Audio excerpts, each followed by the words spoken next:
Dende Sanxenxo e para toda Galicia, Verán, Verán. Co patrocinio de Adegas Martín Kodax e Concello de Sanxenxo. Que tal, como están? Saúdos dende o Concello de Sanxenxo. No programa desta semana imos viaxar polo mundo enteiro co creador de contido Alberto Rivas, máis coñecido como Alviento. Ademais, como estamos no verán en plena tempada alta de bodas, imos darlle esas claves para organizar un evento tan importante con Silvia, Hugo e Manu, wedding planner, mestre de cerimonias e videógrafo. Tamén imos ter tempo para falar de plantas con Ángela e Esperanza de Plántate Pontevedra, que nos van dar moitos consellos para cuidar as plantas que temos na nosa casa. No apartado festeiro, esta semana manda a gastronomía. Imos estar na Feira do Polvo de Porto do Son, no Mexillón e o Berberecho de Vilanova, na Ostra de Noalla e na Festa do Pan de Ribadumia. Benvidos e benvidas ao Verán Verán. Comezamos.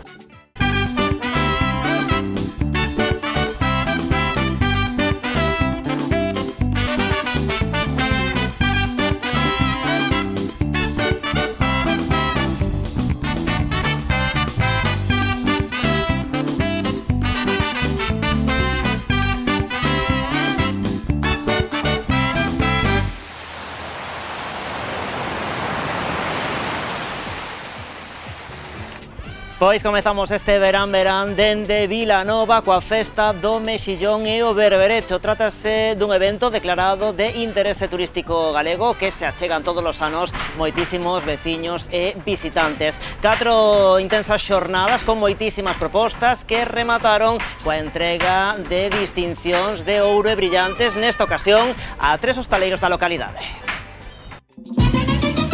Esto es lo que llega ahora, este es el ritmo que prende, esta es la mezcla que pega.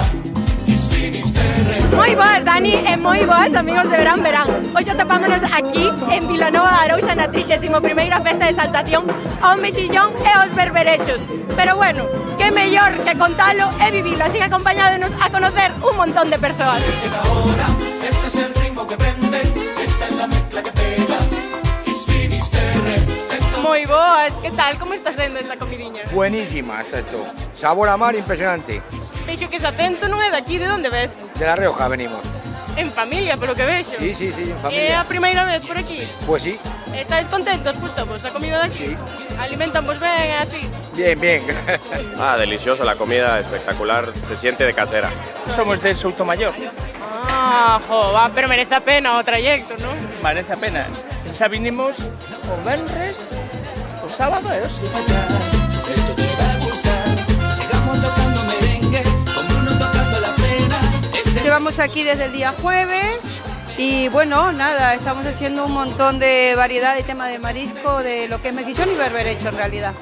E que tal? Moita xente estes días? Uy, muchísima. El jueves, por ejemplo, que es la inauguración, que suele ser un poco más flojo, este año estuvo muchísima, mucha gente, muchísimo turismo, mucha gente de afuera, franceses, italianos, bueno, de España, de todos lados, andaluces, de todos lados, la verdad. Madre mía, que locura. É o teu primer ano por aquí, o sea, o vosso primer ano? No, llevamos aquí 12 años. Entonces notaste esa diferencia, ¿no? Hombre, cuando comenzamos la fiesta no era ni la cuarta parte, hombre. Esto creció año a año con mucho trabajo y sacrificio y fue creciendo, sí. ¿Hay algún plato estrella? Es que todos son muy buenos. O sea, el mejillón al vapor, sin duda. El berberecho, claro, también. Pero las empanadas gustan un montón. Los mejillones tigres son exitosos. Las croquetas también. Las paellas ya ni te cuento. Hacemos alrededor de unas 4 paellas por turno. Madre mía, qué locura. Un ritmo de tambores, con el con el tambora. Sí, a mesa moi vacía, non estáis a comer? Ya hemos comido, ya. ¿Ya comiste? Ya comí, ya bailé y ya hice de todo. Veixo un acento da fora. Sí, somos de Vitoria.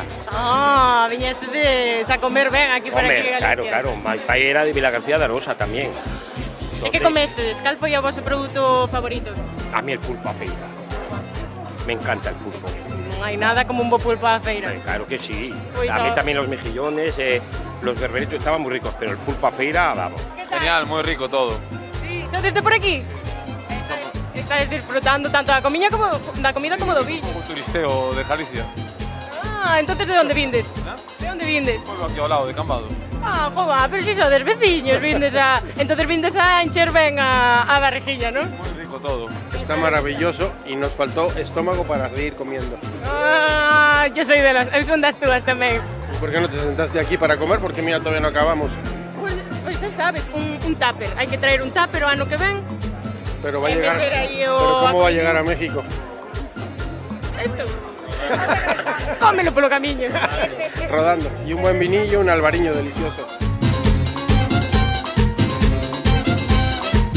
Bueno, atrapamos por aquí aos da mecánica antes de que comecen co seu show. Contádenos que expectativas tendes, que tendes planeado, como ides a levantar a todo Vilanova. Pois eu penso que hoxe vai a ser un fiestón porque vamos a empezar aquí cun pequeno pasarrúas levantando a toda a xente, arrastrando todo por aí e despois vamos a rematar aquí na praza e penso que vai ser un día espectacular. Un saludiño aí para o Verán das Rías Baixas, hombre!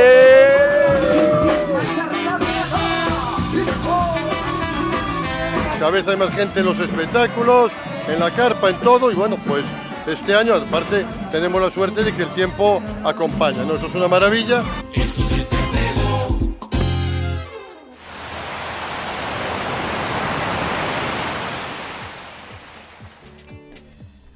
O noso primeiro convidado desta semana defínese como unha persoa que lle gusta viaxar e sacar fotos. Dende hai xa unha década comparte as súas experiencias baixo o nome de Alviento. Témolo aquí conosco, de Poi, ademais, creador de contido, Alberto Rivas, máis coñecido como Alviento. Que tal? Moi boas. Moi boas, pues encantado de estar aí con vos. Bueno, pues benvido Verán o Concello de Sanxenxo. Visto como tes a xenda e mirando tamén aí as túas redes sociais, é difícil pillarte quieto, como tivemos hoxe a sorte nos aquí, non? De feito, este ano só fun á playa 2 veces, o sea, que non teño perdón. Vale, contanos un poquinho como está indo este verán de pouca praia polo que nos contas, sí. Pero ao final moitísimas viaxes e moito ir e vir por toda Galicia e non só por Galicia, non? Sí, sí, pues de feito parte do meu traballo consiste en eso, consiste en viaxar e crear contidos de diferentes destinos. Este ano, pues estes últimos meses estou moito por Galicia e por Portugal. De feito, estou facendo un traballo da provincia de Ourense e de Portugal tamén, e entón, pues, é maravilloso pues, estar por aquí, cerca de casa, viaxar e, sobre todo, descubrir, para min e para outros, recunchos de Galicia que non coñecía e que moita xente non coñece e que perto de casa temos lugares maravillosos. Claro, un creador de contido especializado en experiencias, en viaxes, en descubrir sitios, sí. Non? A xente dirá, jolín, que sorte, eu tamén quero así un traballo para min, pero claro, hai logo outra parte, que isto é un non parar, inda que un día estes canso e teñas que ir a un sitio, pois hai que andar, non? É dicir, non todo é desfrutar, senón que ao final non deixa isto de ser un traballo que requiere tamén de moitísimo esforzo, Sí, non? sí, claro, de feito, detrás hai moito traballo, a xente pensa que cando eres fotógrafo, eres periodista ou como eu, creador de contidos ou qualquer outra cousa, pensa que darlle botón e xa todo feito. Claro. Pero non, detrás hai traballo de redacción, manter a web e os artigos, as fotos, editalas e logo, sobre todo, pues, buscar información para que a información que compartas sea veraz, sea real e honesta, polo menos, sabes? Entón, a idea sempre é eso, compartir contidos de forma honesta e bueno, e mostrar pues, sempre con cariño os destinos, evidentemente. Claro, viaxando tanto por traballo, claro, cando tes un momento para descansar, marchas tamén de viaxe ou xa cando por fin tes un momento para desconectar, apostas máis ben por un plan caseiro, dicir, bueno, xa viaxei por traballo toda a semana, xa andiven nas 4 provincias galegas e parte de Portugal, vou quedar na casa e vou descansar. Bueno, sigo viaxando, pero máis lento. Entón, podo estar o día inteiro nun hotel ou nun sitio, nunha praia, sin facer nada. Entón, eso. O que pasa que tamén é certo que vacacións en sí hai que non teño igual 6 ou 7 anos. Claro. Claro, viaxar sí, pero vacacións de non facer nada hai moito tempo. Decía ao principio da entrevista, non? Na presentación de 10 anos xa como creador de contido. Bueno, contanos un poquinho como te metiches en todo isto, porque supoño que, bueno, como empezan estas cousas, non? Empezaría un poquinho por diversión ou porque che gustaba viaxar e acabaches convertendo nun traballo. Pois tal cual, comecei, eu traballaba antes nunha asesoría, era asesor de empresas e tiña outro traballo máis formal, un trabajo de toda a vida destos. Sí, de oficina, ¿no? De tal, claro. De los buenos. E entón, pues eso, viaxaba bastante e os meus amigos e coñecidos me preguntaban sempre, cando viaxaba a algún lugar, que facer. Cando, bueno, esa etapa de oficina pues parou, porque decidín parar, porque non aguantaba máis aquel ritmo de tal. fui a vivir un tempo a Londres, voltei e, bueno, empezou de forma progresiva. Pois empecé facendo contidos, foronme chamando para facer outras cousas na web e, bueno, é algo que é progresivo e sigue sendo progresivo, que sempre cando remato e comenzo un ano novo sempre digo, bueno, este debe ser o último. E, bueno, e sigo sumando. Claro, sí, Pero sempre digo, bueno, igual acabou aquí esta etapa, hai que ir pensando en facer outra cousa. Pero, bueno, logo sigue funcionando e, sobre todo, pues eso, me divierte bastante, hai moito traballo detrás, evidentemente, pero tamén, pues, teño a veces eso de si trabajas en lo que te gusta, no parece menos traballo, ¿no? Claro, pues igual. Pero bueno, hai traballo igual detrás, sí.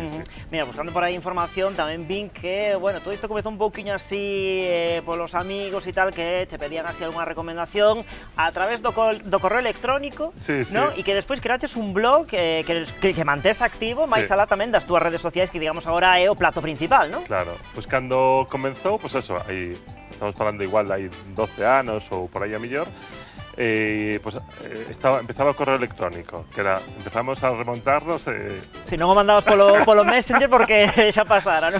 Pues empezou o correo electrónico, entón tiña pues, medio un corte e pega de vou a Lisboa, que podo facer? E copiaba ese texto. Logo, que pasou? Pues empezou as webs e os que antes se chamaban bitácoras ou algo así. Bueno. Pues empezou ese rollo, entón abrí o primeiro, que sigue estando activo, que é máis grelos, e aí pues contaba historias de viaxes, pero era pegar o texto directamente, porque era máis fácil. E logo, pues eso, fue como profesionalizando un pouco a historia, abrín al viento, e ahora pues é diferente, pero tamén empezou así como, bueno, e como sigue sendo actualmente, que cada vez que sale unha red social nova ou sale algo novo, vou probando. E digo, vou a probar que funciona TikTok, e vou a probar non sei que, e vou a probar, vas probando. A veces algunhas non funcionan, pero bueno, me gusta probar. Claro, porque neste mundo das novas tecnoloxías, 10 anos é moitísimo, non? E claro, en todo este tempo hai que irse adaptando, ir evolucionando e ir tamén aprendendo, porque ao final, por exemplo, que saín da carreira no 2012, xa estou totalmente obsoleto, porque naquela día 20 estaba arrancando Facebook e pouco máis, é dicir, o mundo en canto a novas tecnoloxías, redes sociais, cambiou moitísimo. Pero cambia casi cada semana, porque al final, por ejemplo, pues ahora está muy de moda Instagram. Pues en Instagram xa primeiro eran as fotos, logo eran os reels, logo son non sei que, e logo editas dunha maneira, logo outro editor, e logo a tipografía. Entón, claro, cada semana algo novo. Cando xa tes controlado, ahora que tamén se pode retuitear, non sei como se chama en Instagram, ¿no? Que tamén se pode como compartir un contido, ¿no? Claro, e ao final, crear vídeos, por exemplo, sempre é complicado, porque tens que gravar moitos recursos para ao final montar e que as transicións sean correctas, e o sonido, editar as imágenes, entón todo eso leva tempo, que non é darlle un botón e aparece. Sí, a xente non se dá conta, pero por exemplo, os repos aquí do verán, pois levan case unha maña a montar cada un dos repos, e non salen en nada, non? Claro, que tardas en gravar igual o programa moitas horas, pero logo son 20 minutos, pero al final, pues eso.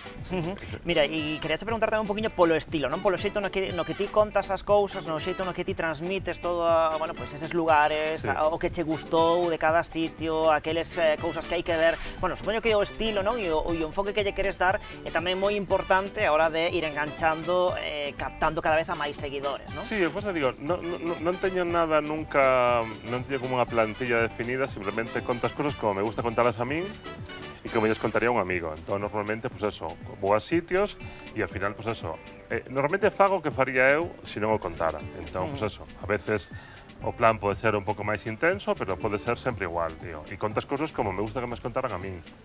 A veces, claro, sempre aparece algún por aí que te dá la brasa un pouco, pero bueno, é normal, e ao final, pues eso. E os haters sempre están, e bueno, e que sigan estando, porque ao final, pues están aí. Tamén nos dan vidilla, non? Sí, como antes estaba la señora del visillo, o el señor del visillo, pero igual, están aí, que nunca fan nada, pero cando aparece, dices tú, non pode estar calado, pues...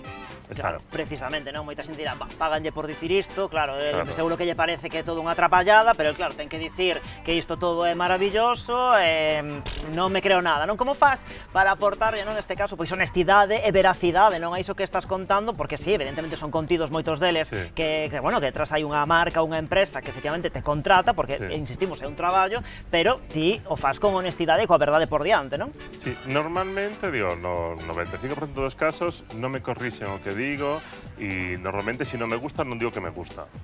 Igual, si non me gusta, podo obviar a información e podo darche outra cousa. Imagínate, nun restaurante que non me gusta a comida, pois podo dicirche, oye, pois mira, pide a la mesa de la ventana e non sei que, ou está en un sitio maravilloso, X, que non suele ser. Pero normalmente es eso, digo, non me mandan un guión para decir lo que tengo que decir, digo, tampoco aceptaría eso.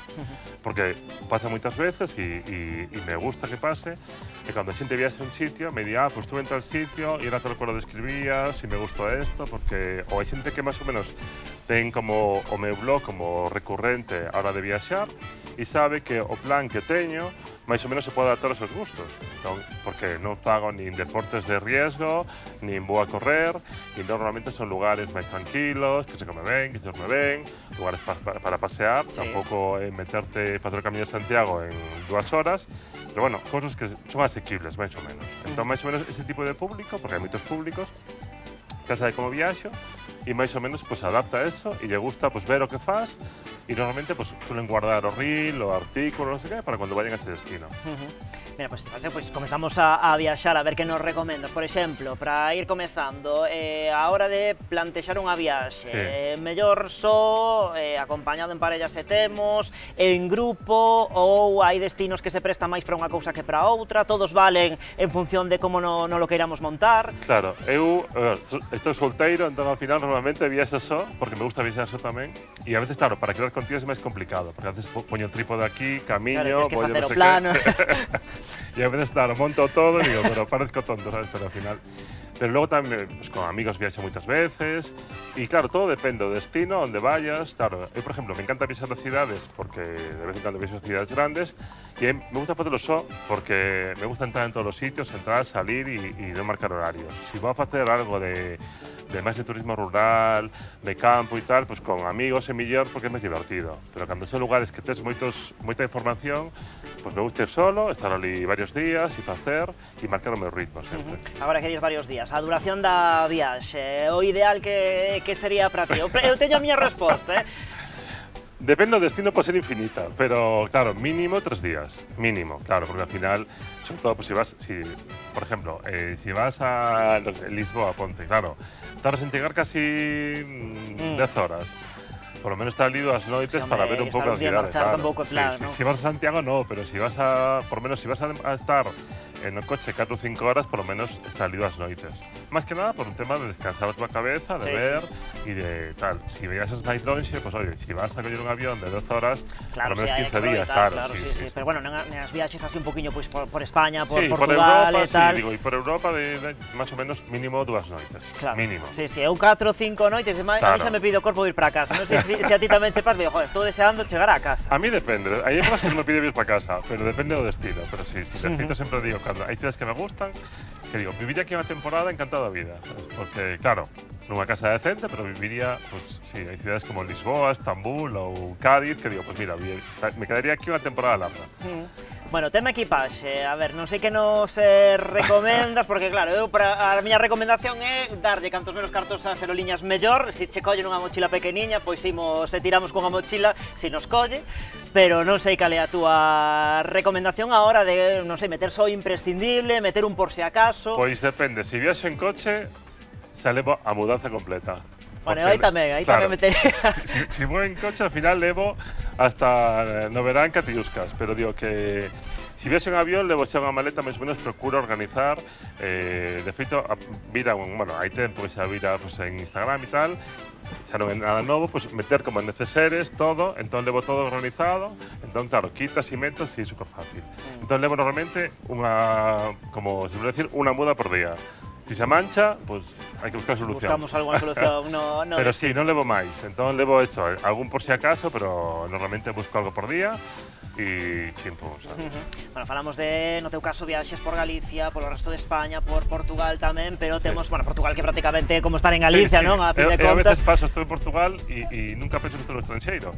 E digo, oye, que si te pasa algo estás en outro país, sabes? Claro, Pues sí, nunca a miña cabeza non está... Claro, que che ia preguntar precisamente por viaxes internacionais, como se Portugal fose tamén aquí parte de Galicia, pois destinos internacionais que tamén andiveches polo mundo, non? Por América Latina, por Asia tamén. Non sei se algún destino no que te arrepentiches estar, pois porque, non sei, cuestións de seguridade, que se soe dicir moitas veces, ou que non agardabas que fose ese lugar como non lo venden aquí.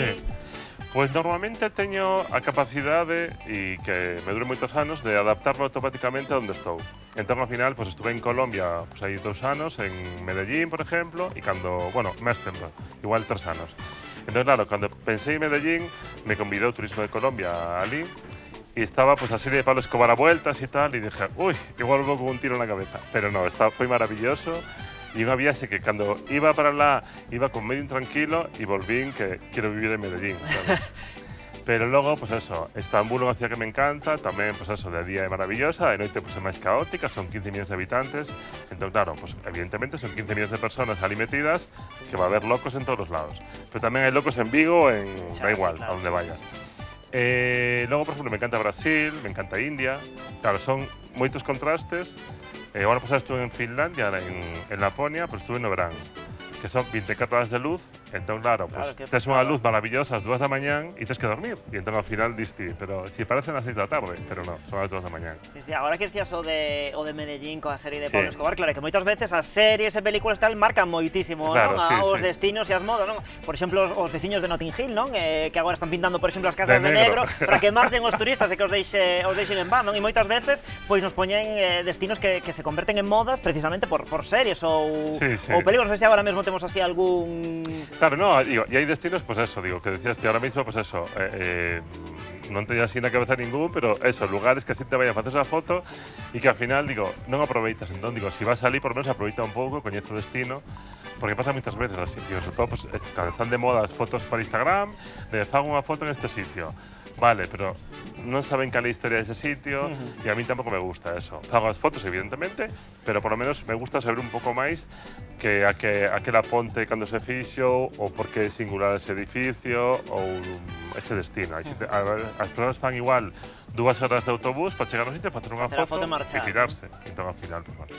Hai que coñecer tamén un poquinho dos lugares nos que estamos, e máis alá de sacar a foto e do postureo, pois tamén, xa que viaxamos, pois gañar un pouco de coñecemento, de riqueza, non? A hora de pero por lo menos saber un pouco, non digo que tampouco fagas aí unha investigación, pero por lo menos mira a Wikipedia, por lo menos, non?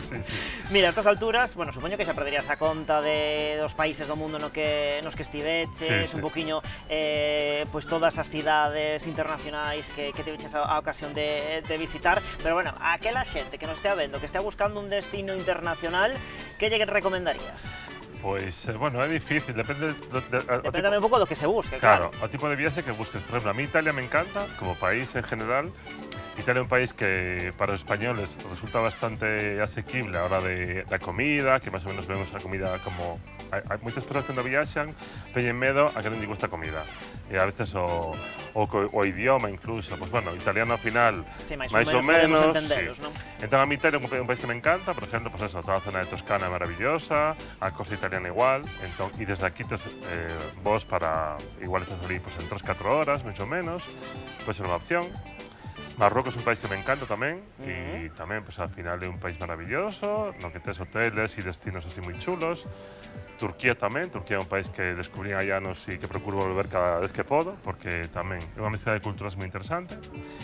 E logo, pues eso, o resto de Europa, pues eso, en inverno sobre todo, que puxeron de moda aí tempo os mercados navideños, pues en esa época de inverno, que a mí non me gusta moito o frío, escapo do frío sempre que podo, pero sí que para outono, para inverno, pues Europa é maravillosa. Al final, vayas onde vayas, pues bueno, en 3 horas estás en destinos normales, así de ciudades asequibles, ben comunicadas, e que al final eso para pasar fin de semana, 4 días son maravillosas.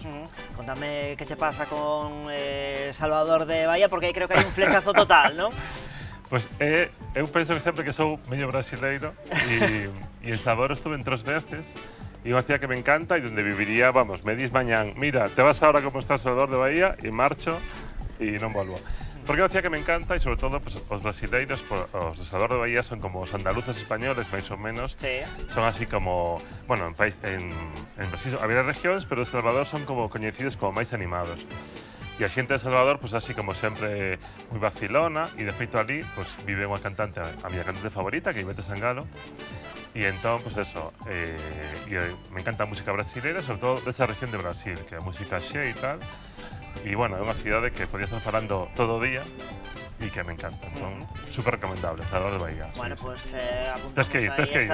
esa Si non opción, fuche. non fun, tampouco tiña en plan, pero tomo boa nota, Sí, pois sí. agora cando teña as vacacións en setembro, pois quen sabe, se me dá tempo a preparalo, se non por ano que ven queda. En tal caso que si teño claro é que por Galicia seguramente vou andar tamén nas miñas vacacións, como ti tamén andas. Non sei se che queda algunha zona do país por visitar a estas alturas. Bueno, visitei moitísimo en Galicia, creo que podo decir que coñezo moitísimo Galicia, pero cada vez que salgo con unha ruta nova descubro lugares novos tamén, entón ao final me encanta Costa da Morte, por exemplo, que me parece maravillosa, porque ao final as persoas pensan que Costa da Morte son dos concellos, Fisterra e Muxía. Sí, a Pedra da Valar e o Faro Claro. de Fisterra xa está, non? E son 21 concellos, moi diferentes entre sí, e é unha acción maravillosa, Ribeira Sacra igual, Rías Baixas, claro, a Mariña Lucense, cada región ten unha cousa diferente, e bueno, e penso sempre que os galegos, sobre todo, debemos coñecer o noso país, porque a veces vamos a coñecer Kuala Lumpur e non coñecemos, pues eso, Malpica. Claro. Malpica ou A Guarda. Entón, ao final, e logo flipas coa historia de non sei que e dices, oye, pues La Guarda tes moito máis, ou digo, A Guarda non se pode decir, pues eso, Monforte, que ao final eso. E hai lugares super chulos e que ao final están cerca, sabes? Sí, sí, ademais, por exemplo, somos un pouco pesantes tamén coa costa, que está estupendamente, estamos aquí de maravilla no concello de Sanxenxo, pero que o interior é un grandísimo descoñecido, non? Ti estiveches pola Ribeira Sacra, tamén agora recentemente pola provincia de Ourense, ademais estes días pois gravemente ferida, non? Con estes incendios, que agora tamén é momento, despois de que pase todo isto, de apoiar tamén a todas esas localidades, pois visitando, non? Facendo unha visita, ou tamén, por exemplo, no interior das provincias da Coruña, Pontevedra, por exemplo, outro día vinche nas redes sociais que estiveches na Golada, que me parece un lugar espectacular, claro. Porque Artesanía de Galicia fai cada ano nos Pendellos da Golada, que é un mercado antigo que teñen ali super bonito, que pode visitarse todo o ano o mercado, que está en Pedra, e fan corazón de artesanía, se chama unha feira que xunta artesanos de toda Galicia, e é unha feira super interesante para coñecer, pues eso, artesanos de toda Galicia que fan maravillas e están ali todos xuntos. E entón, pues eso, a Golada, pues un lugar maravilloso, ou eso, cerca tes Arzúa, Melide, bueno, por aí pasa o camiño, igual é máis coñecido, pero Monterroso, digo, hai mil sitios, sí. Mil sitios que visitar e ademais moitos deles aquí en Galicia, que dúbida cabe, non? Coa gastronomía sempre presente, que tamén é un tirón moi importante, non? A hora de visitar unha localidade, non? E bueno, temos feiras gastronómicas todas do mundo, e inda que non vou a moitas feiras gastronómicas, sí que me gusta probar a gastronomía local. Entón, cada vez que vou a algún sitio, sempre pregunto cal é o plato típico, ou procuro, pues eso, si ver a panadería de turno, si ver o restaurante, comer algo, pues normalmente o plato que suele ser tradicional de cada sitio. Me gusta probar porque al final é diferente. Pues ti podes comer empanada diferente que fan na costa, no interior, o pan, o cocido, ou calquer outro plato. A todos nos pasa, a tortilla cada un ten diferente. Os mesmos ingredientes e o resultado non ten nada que ver. Pois, por exemplo, unha desas propostas atopámola en Porto do Son, onde acaban de celebrar a Feira do Polvo. Porto do Son é unha localidade maravillosa, chea de paisaxes e de riquísimo patrimonio e tamén de deliciosa gastronomía para mostrar esa Feira do Polvo que acaban de organizar. E, por suposto, ali estivo Verán.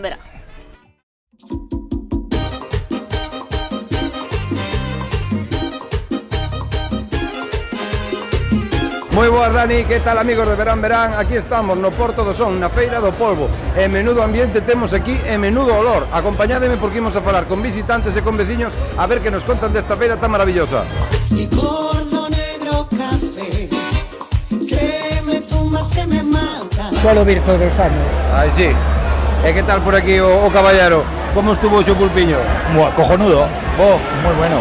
Vexo eu que boa, o sea, eu estou intentando rabuñar unha tallada, sí, pero yo la pena que me he quedado sin pan para seguir untando. Era que por el acento de Porto do Son no eres, ¿no? No, de Madrid. ¿De Madrid, bien? De Madrid. ¿Que es la primera vez?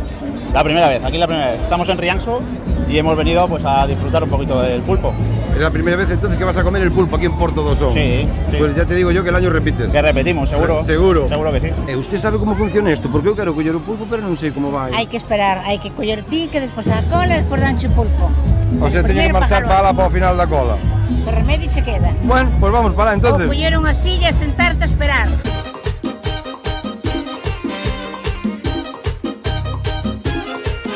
Que estamos preparando por aquí que vemos a xente ansiosa de botar llamán xa aos platos? Pois mira, estamos preparando pulpo, mexilóns, churrasco, empanada de 3 ou 4 tipos e de postre larpeira. De postre larpeira, o sea, hoxe temos o menú completo, non? Totalmente. Canto tempo leva usted aquí cociñando, encargándose desta feira? Métecheme nun lío, a mellor levo tanto como 20 anos ou 25 organizando o resto. E do home do pulpo pasamos ao home do churrasco. Buenos días. Sí, buenos días. Aquí o encargado do segundo plato, non? Sí. Que tal, como levamos hoxe o día? Bastante cocido. Moito calor, non? Ai, cago na... Que, cantos quiliños de churrasco imos preparar hoxe para a festa? Pois non sei, pero uns 50 ou máis, por menos. Vai ter a mañá entretenida logo, non? Sí.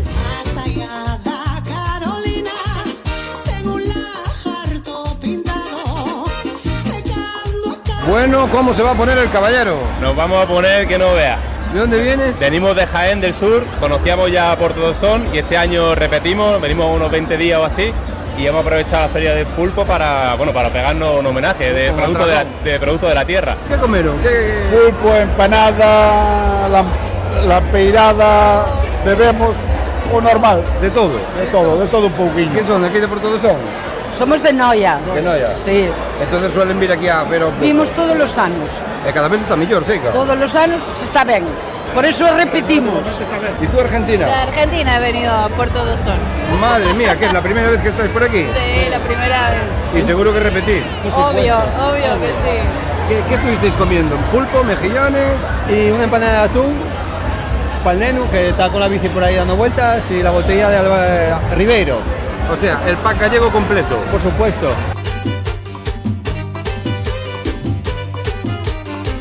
E esta xa é 31 edición da Festa do Polvo de Porto do Son. A verdade que xa hai moitos anos que empezaron aquí a Asociación de Empresarios, un pouco para promocionar tamén pois este formidable pulpo que collemos aquí no noso peirao. E bueno, empezou aquí tamén Veloso, xa hai moitísimos anos e tamén todo é unha garantía. E a verdade que se ve que está todo moi animado. E aparte non só xa aquí na carpa, senón todo o que é a hostelería de Porto do Son, pois hoxe é un día grande, non?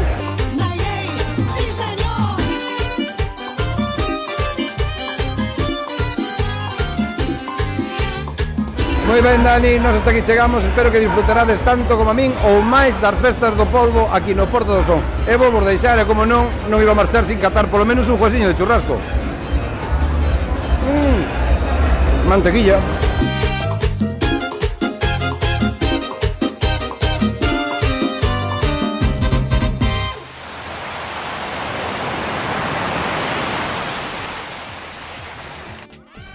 Pois maravillosa esa experiencia gastronómica en Porto do Son, como tamén moitas experiencias que podemos facer, Alberto, alrededor do mundo do viño. Temos aquí rodeado de botellas de Martín Codas, temos un bo exemplo, non, desas experiencias que se poden vivir nunha pequena escapada, por exemplo, aquí a zona do Salnés, Martín Codas, por citar casualmente un exemplo, non? Sí, Martín Codas, de feito, eu de feito vou a moitos planes que organizan eles, os xogos de Codas, Tardes do Atlántico, e teñen, bueno, a bodega na Chulada, que non me coñece que vaya, porque aquela terraza maravillosa, que ten, de feito, unhas mellores postas de sol de Galicia, e que son experiencias maravillosas, e alrededor do viño albariño, e xa che digo eu, pois eso, vou moito e recomendo a todo mundo que vaya, claro. Claro, ademais esas experiencias, non? E xa falamos o seu día tamén sobre elas, non? Esas experiencias relacionadas tamén coa cultura, coa música, xa che vimos aí nas redes sociais tamén distintas publicacións nas que vivías tamén esas experiencias de coñecer artistas, desfrutar de concertos únicos tamén, non? Claro, porque eles sobre todo poñen en valor a cultura, a parte do viño, pois eso,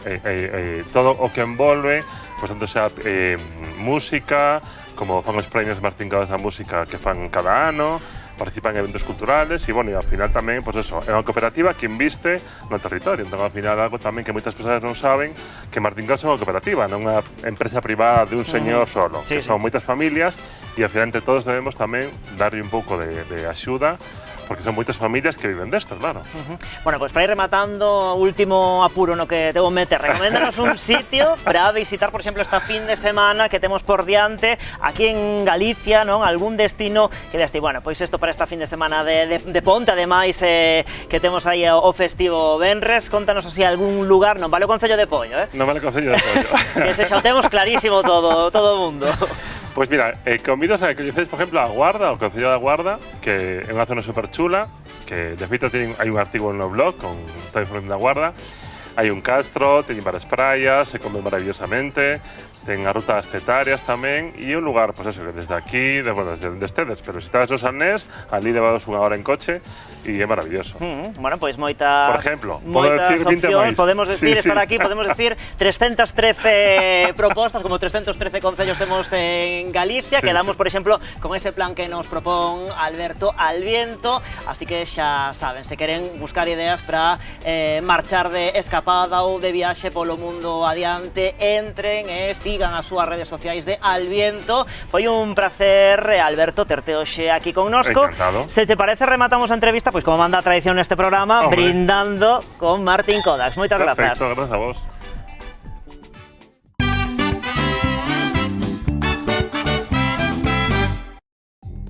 Dende Sanxenxo e para toda Galicia, Verán, Verán. Co patrocinio de Adegas Martín Kodax e Concello de Sanxenxo.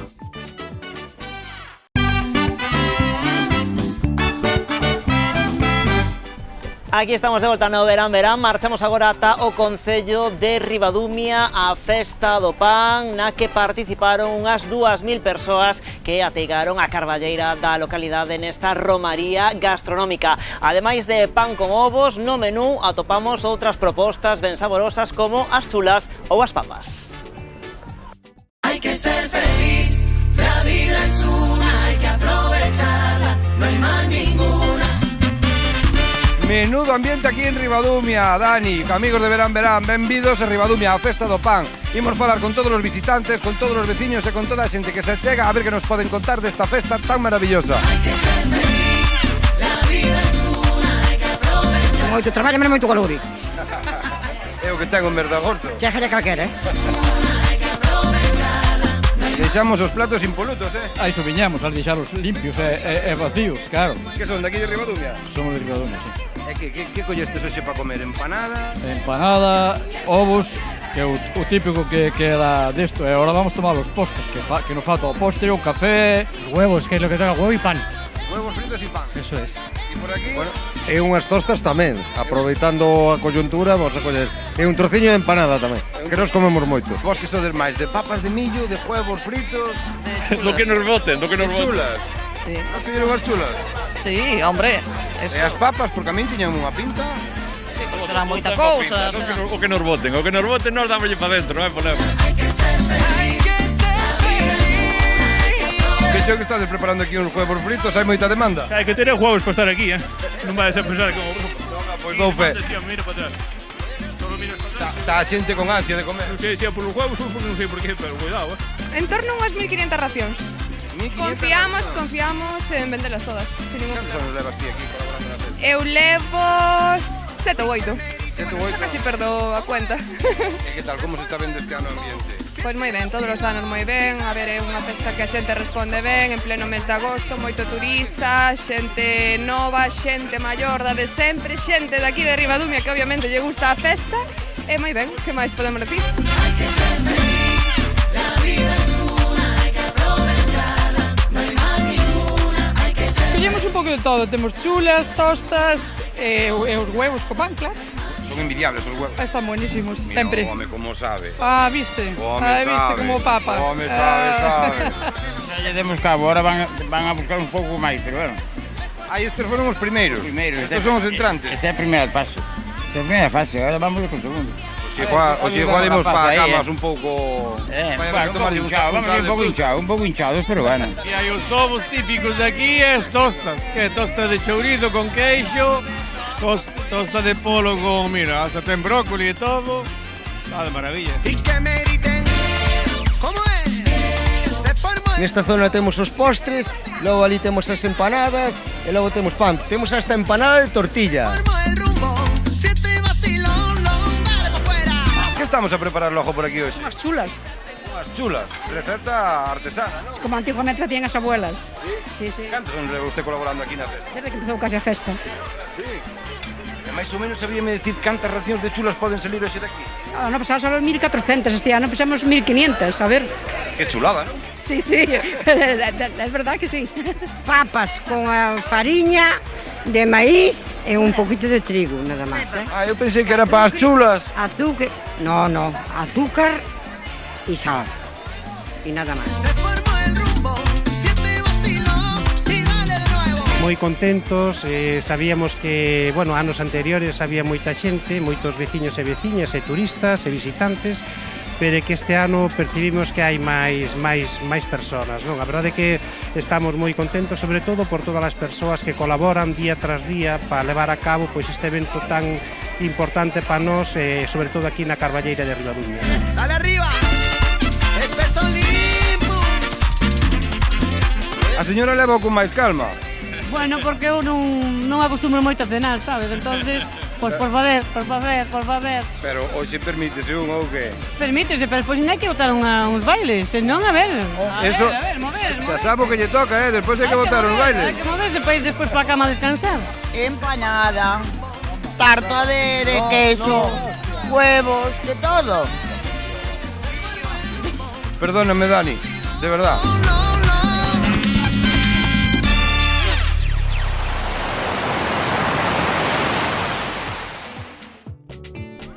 Bueno, para acompañar ese pan en Ribadumia tivemos ostras en Noalla, aquí no Concello de Sanxenxo.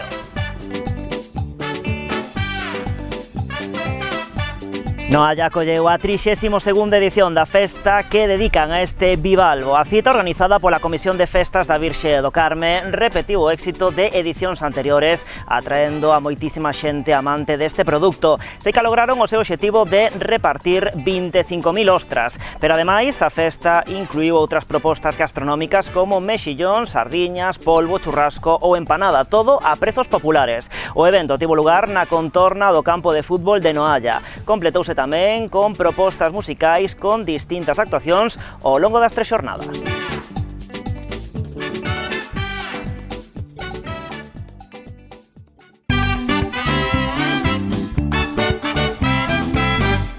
Bueno, estamos no verán, unha época na que lóxicamente nos despreocupamos de moitísimas cousas, por exemplo, de coidar como é debido ás nosas plantas, e de plantas precisamente imos falar aquí no verán nos vindeiros minutos con Ángela Ogando e Esperanza Otero de Plántate en Pontevedra. Que tal? Moi boas, benvidas ao verán. Bueno, xa dicía eu, non? Agora no verán como que nos despreocupamos un pouquiño de moitas cousas e, por exemplo, do coidado das nosas plantas. Non sei se sufren especialmente no verán a nosa despreocupación.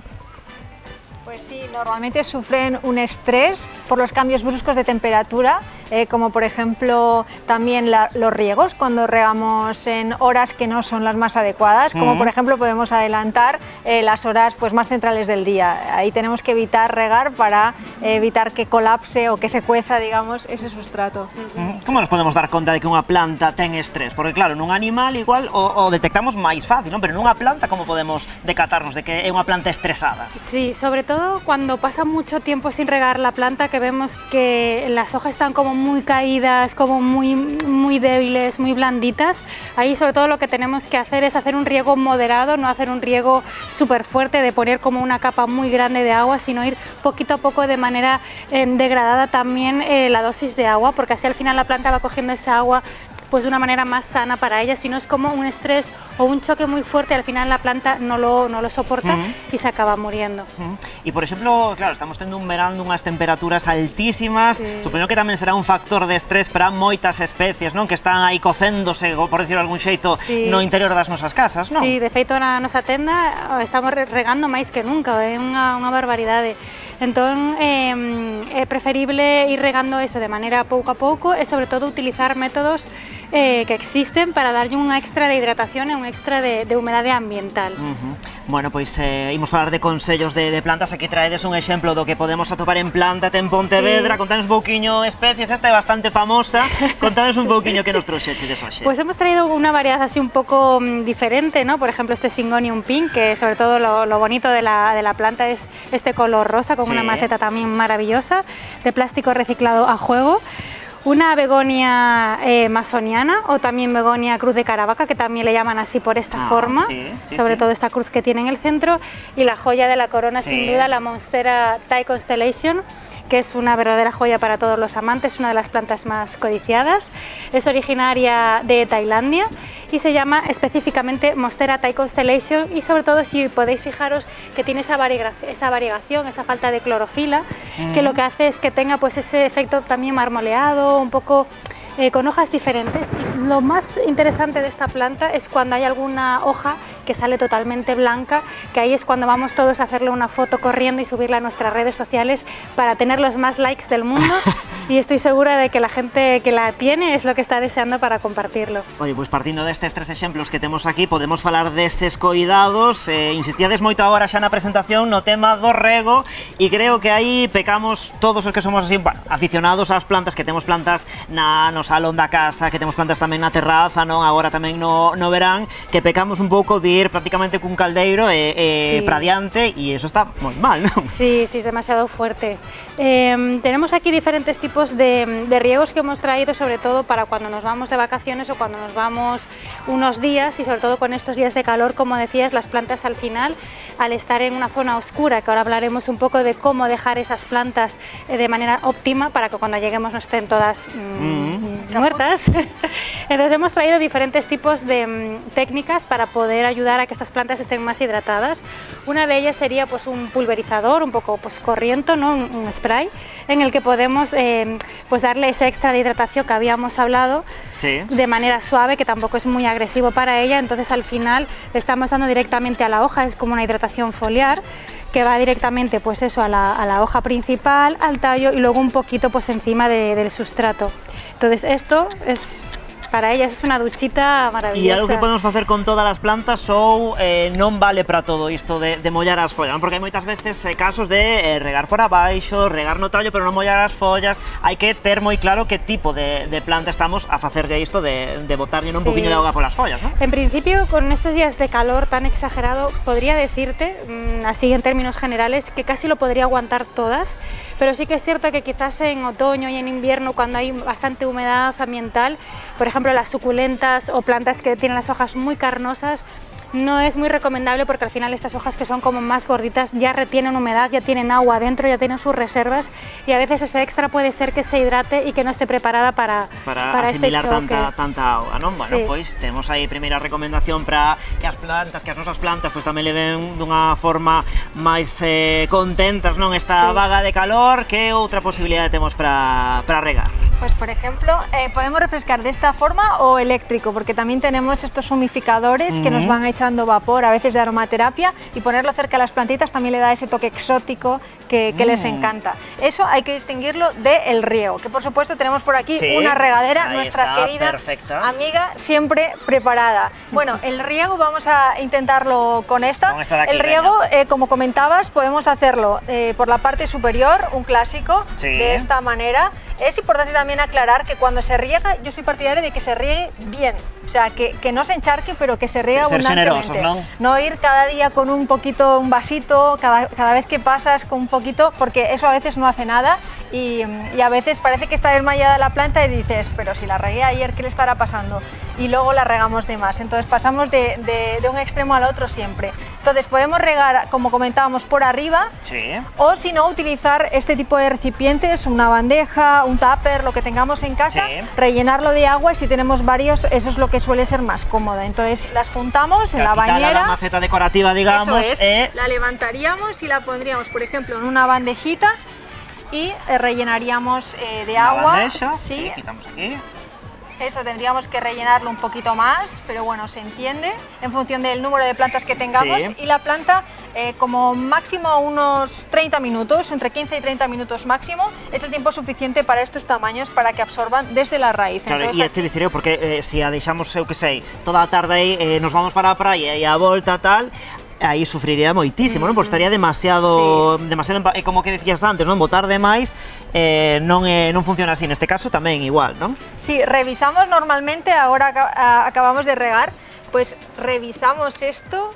Aquí está el otro método de riego que ahora os cuento. Sí. Y revisar siempre que no quede, que se me cae mucha agua. Entonces, si pasados esos 15 minutos o media hora sigue quedando agua en la parte inferior, lo que hacemos es retirar ese exceso. ¿No? Sí. Vale. Pasados ese minuto, o sea, esos minutos, yo creo que entre 15 y media hora, si esperamos un rato, a lo mejor lo absorbe. Entonces, lo que queremos es que absorba la planta y que coja lo que necesita, pero sin que llegue a encharcar. Entonces, podemos encontrar nuestro método favorito. La regadera es lo más habitual, pero de abajo arriba siempre se riega de manera uniforme. Cuando regamos por arriba, a veces lo que sucede es que se cae el agua por los laterales. Si el sustrato está bien, como las mezclas que hemos hecho nosotras, bien drenantes, pues normalmente cala, pero si el sustrato es como muy apelmazante, casi como barro, lo que hace es caer por los laterales y nunca se llega a regar, o sea, cae todo al suelo. Y luego tendríamos otro método que serían los autorriegos. Aquí hemos traído unos que son artesanales, completamente de barro, de terracota. Entonces estos tienen aquí un orificio, lo llenaríamos directamente con la regadera. Ven ahí, pon ahí para adiante para que no lo vexa, compañero Nacho. Uepa, ya me he pasado. Y así nos vamos de vacaciones tranquila. E isto máis ou menos con esta capacidade para canto nos podría dar? Depende un poco del tamaño de la planta, pero para unos 20 días podríamos tener.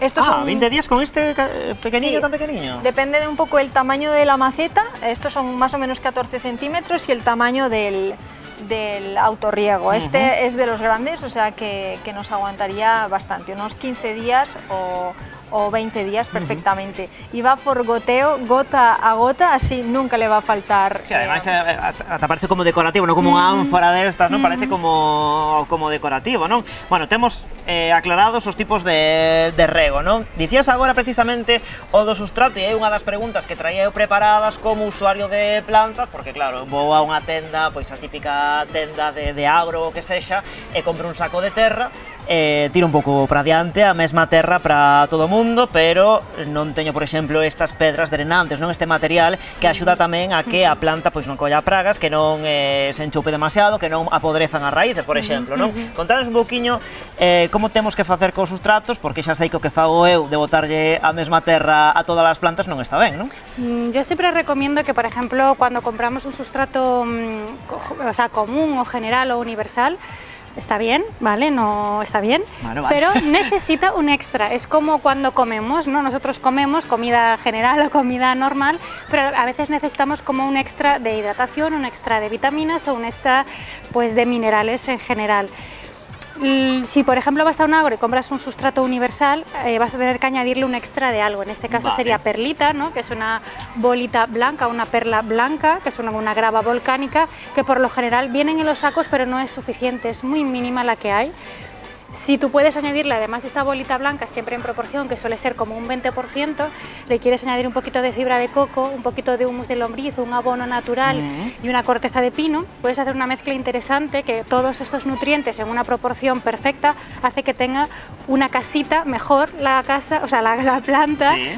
Y que tenga una mejor vida y una mejor salud. Entonces, si haces de esa manera está perfecto, pero si eres un poquito más profesional y puedes comprar estos materiales por separado, fibra de coco, corteza de pino, perlita y humus de lombriz, coges un tupper grande, una cajita grande y haces una proporción perfecta de 60%, 20%, 20% y 10%. Buena receta es, más o menos, pero bueno, si haces una buena mezcla en unas buenas proporciones, la planta sin duda va a vivir muchísimo mejor, porque los sustratos que vienen de manera general, hay que pensar que al final la fábrica del mundo de las plantas, por así decirlo, van a una manera un poquito más rápida, sobre todo ahora que avanzó bastante el tema de consumo de plantas. Los sustratos en general no son muy buenos, son bastante pobres. Sí, verdad. Entonces lo ideal, y sobre todo aclimatado a nivel Galicia con esta humedad que tenemos, los sustratos que vienen al final acaba pudriéndose las plantas. Y a veces no es problema del usuario que compra la planta, sino de no saber en las condiciones en las que está ese sustrato para poder adaptarlo. Bueno, xa temos claro tamén outra parte importante, quédanos outra que tamén é moi importante e aí suspenso total pola miña parte porque nin abono, nin fertilizante e ninguna das plantas que teño que son aí unhas heroínas porque sobreviven como poden, temos tamén que abonar e fertilizar as nosas plantas, non? Sí, eso es. Cada fabricante detrás del envase o en general suele venir pues las proporciones e incluso la frecuencia de uso. Por lo general suele ser de marzo a octubre cada 15 días y el resto del año una vez al mes. Pero sí que es cierto que hoy en día existen muchísimas alternativas de muchísimos abonos orgánicos, cada vez hay más innovación, de algas, de guano, hasta de sangre hemos encontrado también. Podemos de aprovechar, aquí un ejemplo, ¿no? Si no os importa, podemos aprovechar para mostrar esto, que además nos viene a colación de el verano. Entonces por aquí tenemos un alga slim, que básicamente es un abono de algas, que además nos sirve para hidratar las plantas cuando nos vamos de verano. O sea, un abono que lleváis soltando un poquillo de agua. Eso ahí, tiene chicha, entonces pues ya nitrógeno, potasio, fósforo, lo básico para los nutrientes básicos para que nuestras plantas tengan este color verde y se mantengan sanas durante todo el año. Porque hay que recalcar que si yo cambio el sustrato hoy, dentro de 6 meses y dentro de un año, si no se lo cambio o no lo necesita, ese sustrato estará completamente estéril. Entonces si no le añadimos la vitamina, pues la planta puede morir o perder hojas en el intento. Entonces este básicamente se echaría en una parte proporcional, un poquito, retiramos como 2 centímetros de la tierra, insertamos, echaríamos así un poquito con la mano, no necesitamos demasiado para este formato, la verdad, y luego cubriríamos de nuevo. Así lo que conseguimos es que si le da un poquito de luz directa, pues que no se derrita al momento. Entonces esta gelatina va a aportarle todos los nutrientes y le va a dar agua, hidratación de liberación muy lenta, mientras que nos vamos de vacaciones, ellas también descansan. Mira, tamén hai moitas veces mitos, non? Non sei se son mitos ou é realidade, eu xa non o sei, bueno, por exemplo, de que os abonos, si toca moito as raíces, que como que queiman esas raíces, que hai que ter moito cuidado a hora de botar abono, mellor botalo por riba, non? Estas boliñas habituais, non? De abono, que hai que ter moito cuidado, que non toquen as raíces, que non toquen as ramiñas, porque fan que as raíces, pois, que morran, non? E que as maten, non? Eso é así ou é lenda? Pues es así, pero claro, al final si tú identificas un abono químico de un abono natural y dependiendo del tipo de planta para que sea, sí que es cierto que te la puede llegar a quemar. Todo depende del tipo de abono. Existen las bolitas azules, que son las típicas, pues el granulado químico, que sí que es cierto que si le echas mucho se puede llegar a quemar. Si tú, como en todo, pero incluso te puede pasar en un abono natural, si te pasas de la dosis, al final acabas quemando a la planta. Claro, si bebes moito leite, non? Que tes problema de oso, pues claro, todo na súa xusta medida, non? Sí, en los naturales, pues no claro, hay como é o caso desta, ¿no? Que es 100% natural que estoy viendo aquí, ¿no? Algas, pero tenemos humus de lombriz que no contienen lombrices, sencillamente es el compost que tritura las lombrices. Aclarar que mucha gente se alarma. Sí, ¿qué pasa? Luego tenemos guano y si no, pues el típico, pues la caquita de gallina, vamos al gallinero, que se aguanta un poquito más, o las heces de caballo y demás. Entonces todos esos abonos son naturales y con eso pues no corremos el riesgo de quemar pues nuestro cultivo o no quemar nuestras plantas, pero sí que es cierto que los abonos químicos, si echamos el taponcito y no lo diluimos en agua, quemaremos las raíces completamente la planta. O el césped, que muchas veces echa el césped así, luego está amarillo, ya no sabes ni por qué. Y el abono, al final creemos que solo en primavera, pero lo importante es todo el año, porque sobre todo en invierno la planta tiene que estar preparándose y estar fuerte y sana para que cuando llegue la mejor época, que es la primavera y el verano, tenga los nutrientes suficientes para dar lo mejor de sí. Porque a veces hay gente que es, no, solo primavera, verano, porque mis plantas van a estar preciosas en el balcón y las luzco así. Pues al final todo el año es muy importante. Claro. Bueno, pois estamos aquí coa visita das compañeiras de Plántate que chegan hoxe dende Pontevedra, un proxecto especializado ademais en plantas de interior e xa dabedes antes por aí unha clave, no, da importancia de escoller o lugar onde poñamos a planta na nosa casa, non? A importancia tamén da iluminación, de se cadra algún pasillo ou algo que non hai luz suficiente. Contades un pouquiño como facemos para escoller o lugar no que temos que poñer esas plantas para que, pois, tampouco se estresen por culpa da luz, nin de máis, nin de menos. Al final es un poco observación. Nosotras, incluso muchas veces cuando la gente nos dice dime cuándo la riego, cuándo la abono, cuándo hago un trasplante, creo que lo que engancha también de las plantas y lo bonito de las plantas es la parte de la observación, que también está muy ligada un poco pues al autocuidado y al bienestar. Y yo siempre digo regar por observación. Sé que es bastante ambiguo, y al final, pues si ves que la hoja está caída, si ves que notas algo, esa parte de conexión, esa parte de ver lo que te rodea en general, es lo que te va a ayudar también a saber elegir el lugar y cómo regar. Pues al final, yo cuando la gente entra por la tienda siempre le digo, ¿tu casa es norte, sur, oeste, oeste? Ni idea. Tengo que te pensarlo. ¿Qué horas te da la luz? Claro, pues es muy fácil con el móvil. Sí, con el móvil, la brújula, y... lo ponemos direccionado y eso nos ayuda mucho para saber, pues, si es orientación sur, en las horas centrales del día nos va a pegar el sol probablemente y en verano algunas plantas lo van a sufrir. Como comentabas, todo depende del tipo de plantas. Claro. Hay algunas muy carnosas, como por ejemplo esta begonia magnífica que tenemos aquí. Luego la monstera es una planta mucho más resiliente que aguanta mejor. Eso significa que si me voy de vacaciones y la riego menos, probablemente esta dure y esta haga caput en 5 días y esta pueda resistir un poco más. Entonces, ¿qué plantas escogemos? Creo que es la previa, ¿no? No escoger algo por lo bonito o porque la quiero tener. Y una vez que me instruyo si quiero tener esta y me empeño en tenerla, pero no tengo una dirección adecuada en esa habitación que la voy a poner o tengo poca iluminación, pues tendría que probar o luces de crecimiento, luces artificiales, digamos, de crecimiento para las plantas, o si no, dedicarme a buscar plantas que sean específicamente para sitios sombríos, porque si no la planta va a sufrir, tú vas a sufrir, todos vamos a estar sufriendo queriendo cuidar algo que pues probablemente no podamos en las condiciones óptimas. Eso al principio, luego ya te enganchas y ya vas subiendo el nivel y ya ahí no hay escapatoria. Pero al principio buscar plantas más resilientes como los cactus. Bueno, cactus no lo metería en las suculentas, pero porque es la típica planta para principiantes, pero que regamos de más y al final las matamos porque la queremos demasiado y la queremos cuidar. Pero sí, unas plantas verdes como el potos, una monstera son geniales para iniciarse.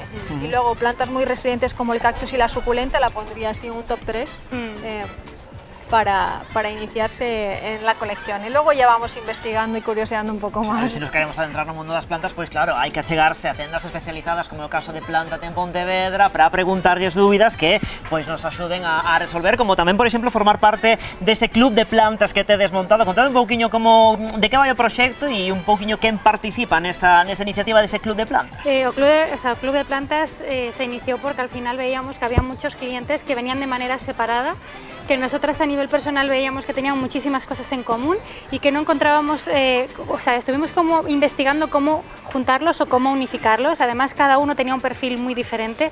Había una persona que es muy específica en plantas carnívoras, otra persona pues es específica en luces de crecimiento y la otra persona es específica en cactus y suculentas.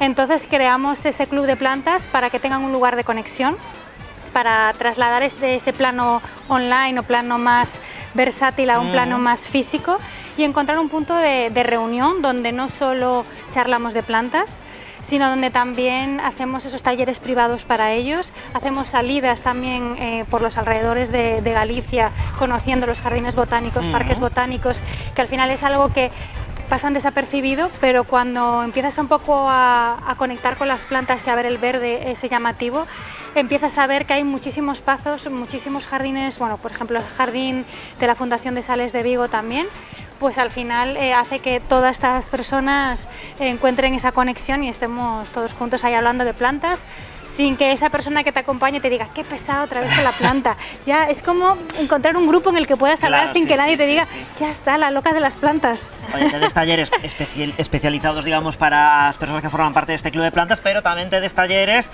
abertos a todo o mundo, ¿no? E de cando en cando ides organizando distintos talleres. Contanos un pouquiño que tipo de actividades organizades ali en Plántate. Las más comunes suelen ser el trasplante, o sea, esto que hemos dicho antes brevemente, pues aprender a cómo hacer una mezcla de sustrato, cuándo debo trasplantar o cuando mi planta necesita cambiarse de casita. Y ese suele ser el más habitual, cuidado básico y trasplante. Luego ya, si vamos subiendo un poco más el nivel, nos podemos adentrar en aromáticas, por ejemplo, que es algo más específico, o talleres como orquídeas. Pero sin duda, los que más triunfan son el de Kokedama, que es esta bola de musgo, es como si retirásemos la maceta y envolviésemos en varias capas de musgo. Aparte claro, ahí o detalle, ¿no? Exacto, pues el de Kokedama triunfa mucho, es una técnica japonesa. Y luego los jardines eternos, que son ecosistemas que se crean dentro de cúpulas normalmente de cristal para que las plantas puedan hacer la fotosíntesis y que se riegan 1 o 2 veces al año más o menos. Entonces, pequeño universo ahí, ¿no? Exacto, entonces aprender a hacerlo, llevarte la técnica y además ese ejemplar de jardín eterno invierno para casa es lo que más triunfa, la verdad, y nos encanta. Moi ben, bueno, pois vos parece facedeme un oco por aí porque eu que vos diga, non dou puntadas en fía, aproveitei a visita de Plántate pois para ter un par de plantas da miña casa, e isto é tal cual, plantas que trouxen da miña casa, porque eu creo que aquí me van sacar as cores. Porque claro, teño aquí esta suculenta, non? Que dicías, eu xa cando me decías agora que as suculentas que non lles vai ben que lles chova por riba e que esta que a teño colgada da terraza mal fatal, supoño, non? Bueno, lo que veo por aquí son hormigas, y dirás tú, pero las hormigas normalmente no hay ningún problema con ellas, ¿no? Vienen a casa, al dulce, bueno, pues aquí veo unas cuantas hormigas y las hormigas son un indicio de que tenemos plaga, es decir, que algún insecto ha ido a perforar, ha hecho el trabajo previo para que la hormiguita luego se vaya a beber y a comer la savia. ¿Ves que por aquí vemos como un polvillo blanco que puede parecer inofensivo, sobre todo en las suculentas que tienen naturalmente esta protección, que nos indica que pueden recibir luz directa del sol, porque hay algunas que le gusta el sol directo y otras que no. Todas las que tienen este color grisáceo pintado por fuera, digamos, naturalmente, nos indica que puede recibir la luz del sol, o sea que el balcón, genial. Pero algún bichito ha ido a aprovechar y ha dicho, esta planta tan carnosa y tan suculenta, pues me la voy a comer. Y por aquí tenemos cochinilla algodonosa que se está comiendo tu planta, y es por eso que estamos perdiendo por aquí hojas a punta pala, y la florcita ya se ha ido y por ahí se la están comiendo los insectos. Mira, por aquí tenemos pulgón, que son bichitos negros, tenemos colección, y luego por aquí cochinilla algodonosa. Entonces, lo que te recomendaría... Sí, ten salvación esto, doctoras, ten salvación Te aconsejamos que la pulverices con un insecticida. Sí. Si quieres químico o si no natural, jabón potásico y aceite de neem son los naturales. Se diluye una proporción en un spray, un par de gotitas, 8 mililitros por cada litro, lo pulverizas y es un olor y un sabor tan horrible para ellos que el bichito pues ya no quiere volver a comerse tu planta, entonces se irá buscando otra. Si el resto no las tienes protegidas, se irá a la que no esté. Supoño que haberá ali unha ampla comunidade de formigas, cochinillas e tal, porque formigas hai abondo, non? Me parece que o problema iba a ser o tallo, que era como que se foi un pouco das mans, pero vexo que ten moitísimos máis problemas. E isto podese amañar de algún xeito ou non lle hai que facer? Supoño que moita xente na casa, a ver, todos temos plantas na casa, supoño que moitas veces terán plantas así, que non todas as plantas son tan fermosas, non? E que a medida que van medrando, pois vanse moitas veces indo, non? Un poquinho do rego. Neste caso ten amaño isto ou non? Sí, yo lo que haría, que tengo fama de eso, sería cortarla por aquí directamente, ¿vale? Entonces tú la cortas. A ver, poñémola así hacia lá para que o vexan ben. Entonces la cortaríamos, imagínate, por aquí. La podemos poner en agua para que saque raíz y trasplantarla luego a una tierra y un sustrato otra vez bueno y mejor en una macetita acorde un poco al tamaño de la raíz que tenga. El resto del tallo, si tú luego limpias las raíces y le cambias un poquito el sustrato, verás que todos estos nudos que hay por aquí, que todas estas marquitas, tienen posibilidades de que brote y al final haces que la fuerza de la planta se uniforme y se genere más en el centro para que todo esto rebrote, incluso luego cuando ya la tengas bien crecidita y está con raíces, puedas volver a ponerla otra vez las dos juntas y así puedan crecer como más en rosetón, ¿no? Yo, por el contrario, si esta planta fuese mía, no podaría, porque claro, aquí tenemos a Eduardo Manos Tijeras, y yo soy un poco más, digamos, recatada. Lo que haría directamente sería cogerla tal que así, la voy a sacar de su casita y plantarla así, en un cacharrito un poquito más grande. Entonces la pondríamos como así, para que veáis más o menos, y entonces la enterraría bien y le pondría suficiente tierra para que se mantenga y que se quede así un poquito más estética y que siga haciendo un poquillo seu curso hacia arriba, ¿no? De hecho, si una vez que le quites la plaga, sería conveniente que le renueves el sustrato, porque hay algunos bichillos como la cochinilla que anidan en él, entonces estarán sus huevitas por ahí. Entonces si le retiras todo ese sustrato y lo pasas a una macetita un poco más grande, entierras como algo a esta altura más o menos y entonces ya te quedará firme. Otra opción, si no, sería cuando las plantas son de tronco leñoso como esta, que ya se convierten de tallo verde y ya pasan a ser un tallo más marrón oscuro y duro, lo que podemos hacer es con una tijera o con un cúter desinfectado con alcohol previamente, hacer como pequeños cortecitos a lo largo del tallo y de ahí va a brotar. Eso se hace muy a menudo con árboles, ficus, Pues es outro método. Tomamos nota, a ver si damos Más salvado o menos la esta dejo. planta. Encántame as formigas que viñeron de visita ao Concello de Sanxenxo. Bueno, teño aquí esta outra planta que creo que coñecedes tamén esta maceta, porque esta planta é a filla dunha planta que mercamos hai xa un par de anos, creo, en Plántate en Pontevedra. E claro, isto, por exemplo, podo leválo vos ao Plant Fest, non? Contades un pouquiño en que consiste esa iniciativa que creo que se leva desde 2 edicións, non? Eso es, sí, este año ya fue como muchísimo más grande. El primer año fue un poco ya casi prueba. Lo que quisimos hacer es un festival dedicado al mundo de las plantas, juntar a todos estos aficionados a que tengan un punto de encuentro en el que no solo tengan talleres también de manera gratuita, sino que también puedan encontrar stands de empresas que trabajan con las plantas o que están inspiradas en las plantas, y que sea como ofrecer una oferta muy siempre relacionada en este mundo. Sabemos y conocemos que en el resto de Europa y en España hay muchas ferias dedicadas al cultivo, a los árboles y a los frutales, pero no existe una como tal relacionada directamente con el mundo de las plantas.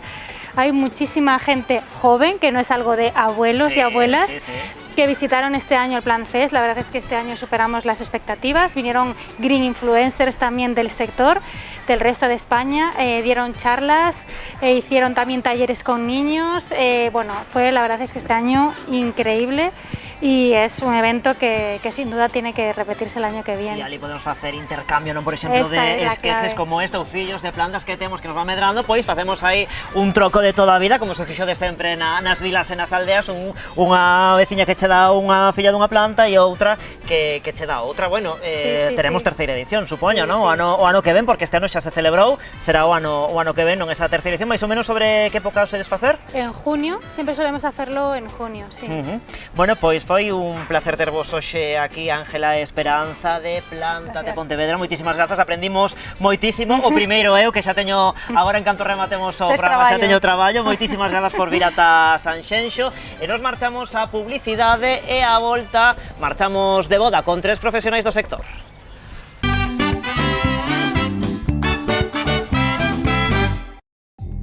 Dende Sanxenxo e para toda Galicia, Verán, Verán. Co patrocinio de Adegas Martín Kodax e Concello de Sanxenxo.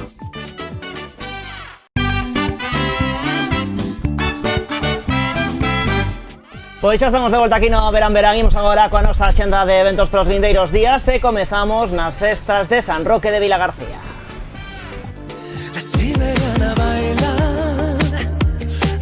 As festas xa están en marcha cunha completísima programación, como todos os anos. O pistoletazo de saída de uno este xoves o xogador de baloncesto Gustavo Andújar co pregón dende o balcón da Casa do Concello. Este sábado vai ter lugar a Festa da Auga, como sempre, un dos eventos máis multitudinarios e agardados da programación. Da parte musical, salientamos o concerto do carrilexo Cristian Silva este domingo 17 ou a gala lírica con Ainhoa Arteta o luns 18. Outro dos momentos máis agardados é o concerto deste que estamos a ver, Bustamante, que vai ter lugar o mércores 20 de agosto con entrada de balde. O San Roque inclúe outras moitas actuacións musicais como Marlena ou Mondra e propostas lúdicas e culturais para todos os públicos. Consulten todo o programa e non perdan nada.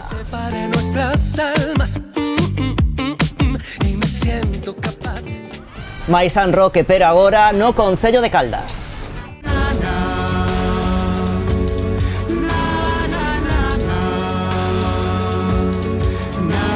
Tamén neste caso os festexos están en marcha dende hai uns días, pero esta fin de semana aínda temos propostas das que gozar. No momento no que estamos a ofrecerlles este programa, están a celebrar un concerto moi orixinal con Ortiga e a banda de música da localidade.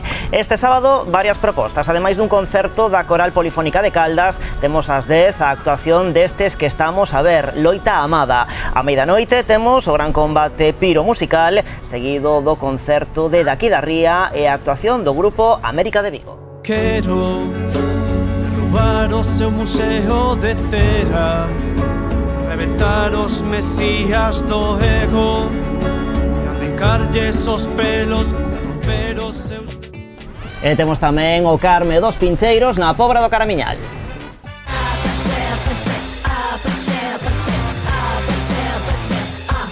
4 días de intensa programación que arrancan este venres. Tras a lectura do pregón, desta hora temos en marcha o concerto de Agencia Tributaria. O sábado temos os clásicos sanjuerguines que van a arrancar coa sesión Bermú. Xa a noite destacamos o concerto de Condutores Suicidas, tributo a Joaquín Sabina. O domingo, verbena con Olympus e o luns, concerto destes que estamos a ver, Broken Pitch, o que lle seguirá a queima de fogos artificiais e o combate naval.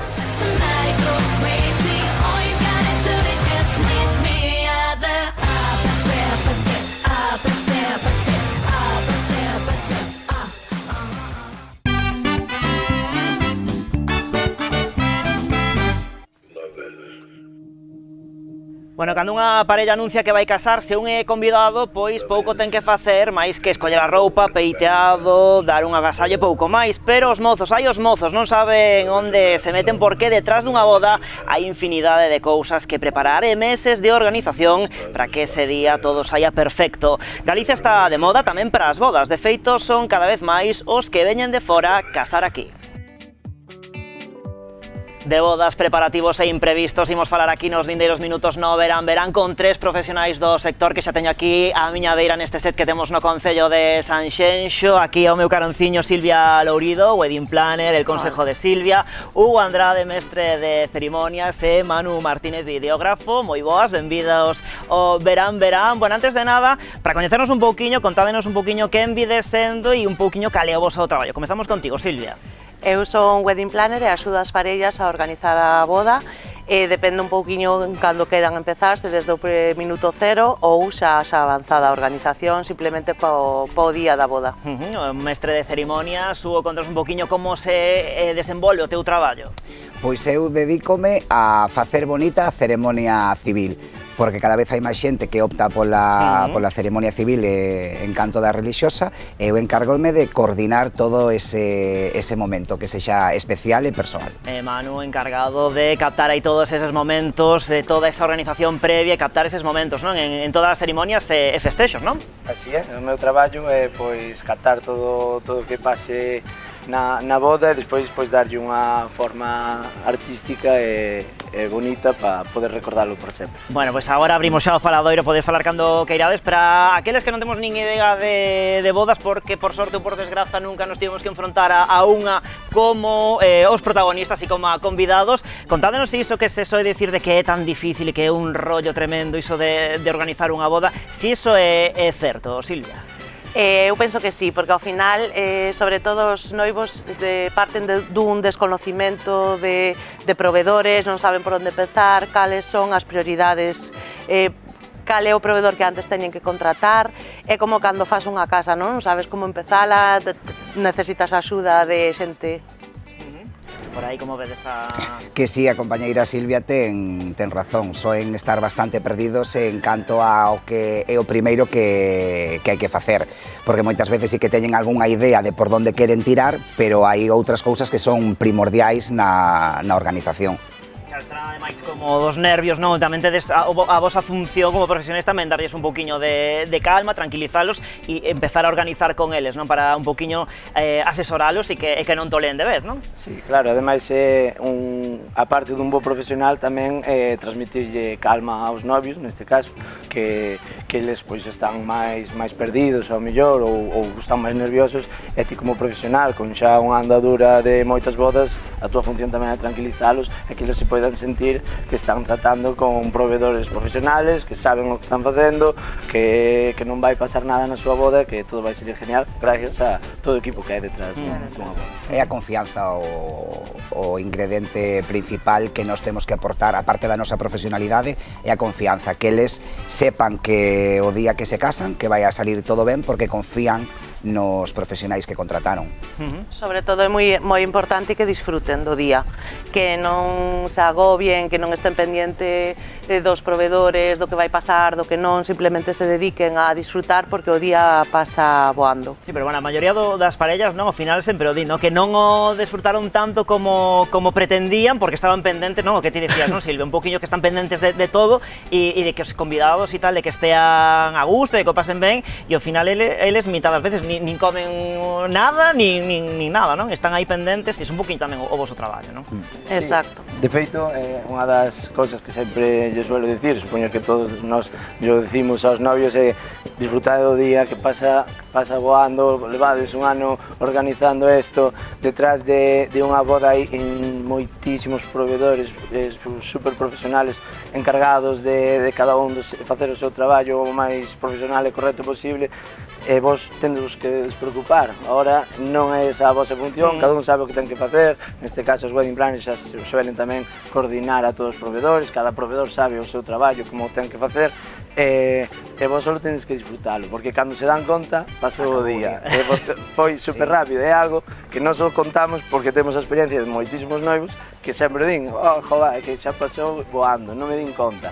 É disfrutable porque, aparte de ser unha cantidad moi grande de diñeiro, é un día moi importante, pois, joder, con moita ilusión. Moita ilusión que pase así tan rápido nun día, pois disfrutable. É moi importante facer un bo traballo previo. É dicir, se todos os proveedores están coordinados, todo o mundo sabe o que ten que facer, cando ten que facer, a que hora pode ir a montar, a que hora pode ir a desmontar. Eso tamén axudamos moito aos wedding planners a coordinar toda esa parte para, sobre todo, para que os noivos sepan en todo o que hai que pensar é que non estean estresados os últimos días cando os proveedores a mellor lle vai chamando o fotomatón, mira, a que hora podo ir, a que hora podo recoller, que isto xa este planeado porque evita ese estrés dos últimos días. Con tantas cousas que se montan agora nas bodas que parecen algunhas parques temáticos, non? Porque hai estímulos e cousas por todos lados, non? Dicía Manu, non? Levades un ano preparando esta boda, non? Este enlace, pasou todo tan rápido. Os tempos, que tamén son moi importantes. A ver, cal é o mínimo para ter todo máis ou menos organizado? Disto de bodas express de un par de meses, dase organizado unha boda con todas as cousas que supón unha boda, ou iso é imposible? No, sí que é viable, é moi viable, pero sí que é verdade que dependemos moito da disponibilidade dos proveedores, entonces, canto antes empeces a organizar, máis podes elexir, pero viable facelo en 4 e 5 meses sí que é, máis cómodo facelo con un mínimo un ano de antelación. Non? Sí. E tamén é certo que depende tamén da disponibilidade que a parexa teña. É dicir, hai xente que se quere casar na primeira semana de setembro. Bueno, claro, que claro. Chamame a min.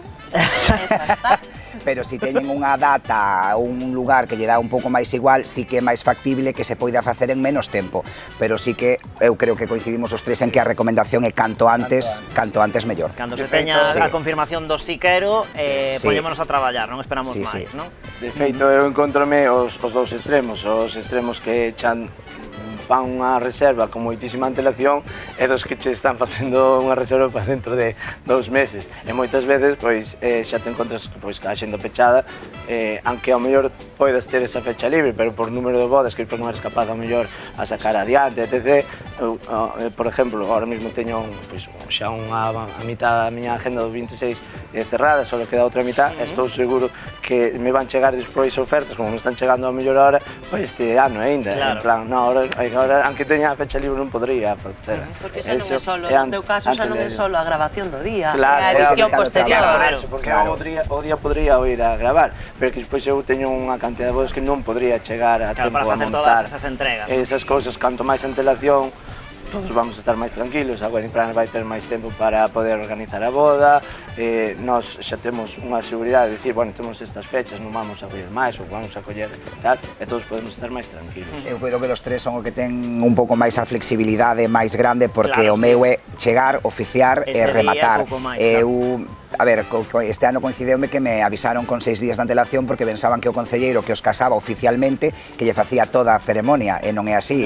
En moitos casos os concelleiros ou as alcaldes van simplemente a cubrir a parte oficial, que é a lectura dos artículos do Código Civil e a firma de acta matrimonial. Non coordinan se teñen ritos, se teñen lecturas, non falan da historia deles, é dicir, unha boda máis. E con 6 días de antelación eles estaban preocupados porque creían que non daba tempo. A min, é dicir, dame tempo porque realmente é unha boda ou dúas que podo facer por fin de semana, pero no caso deles é completamente diferente.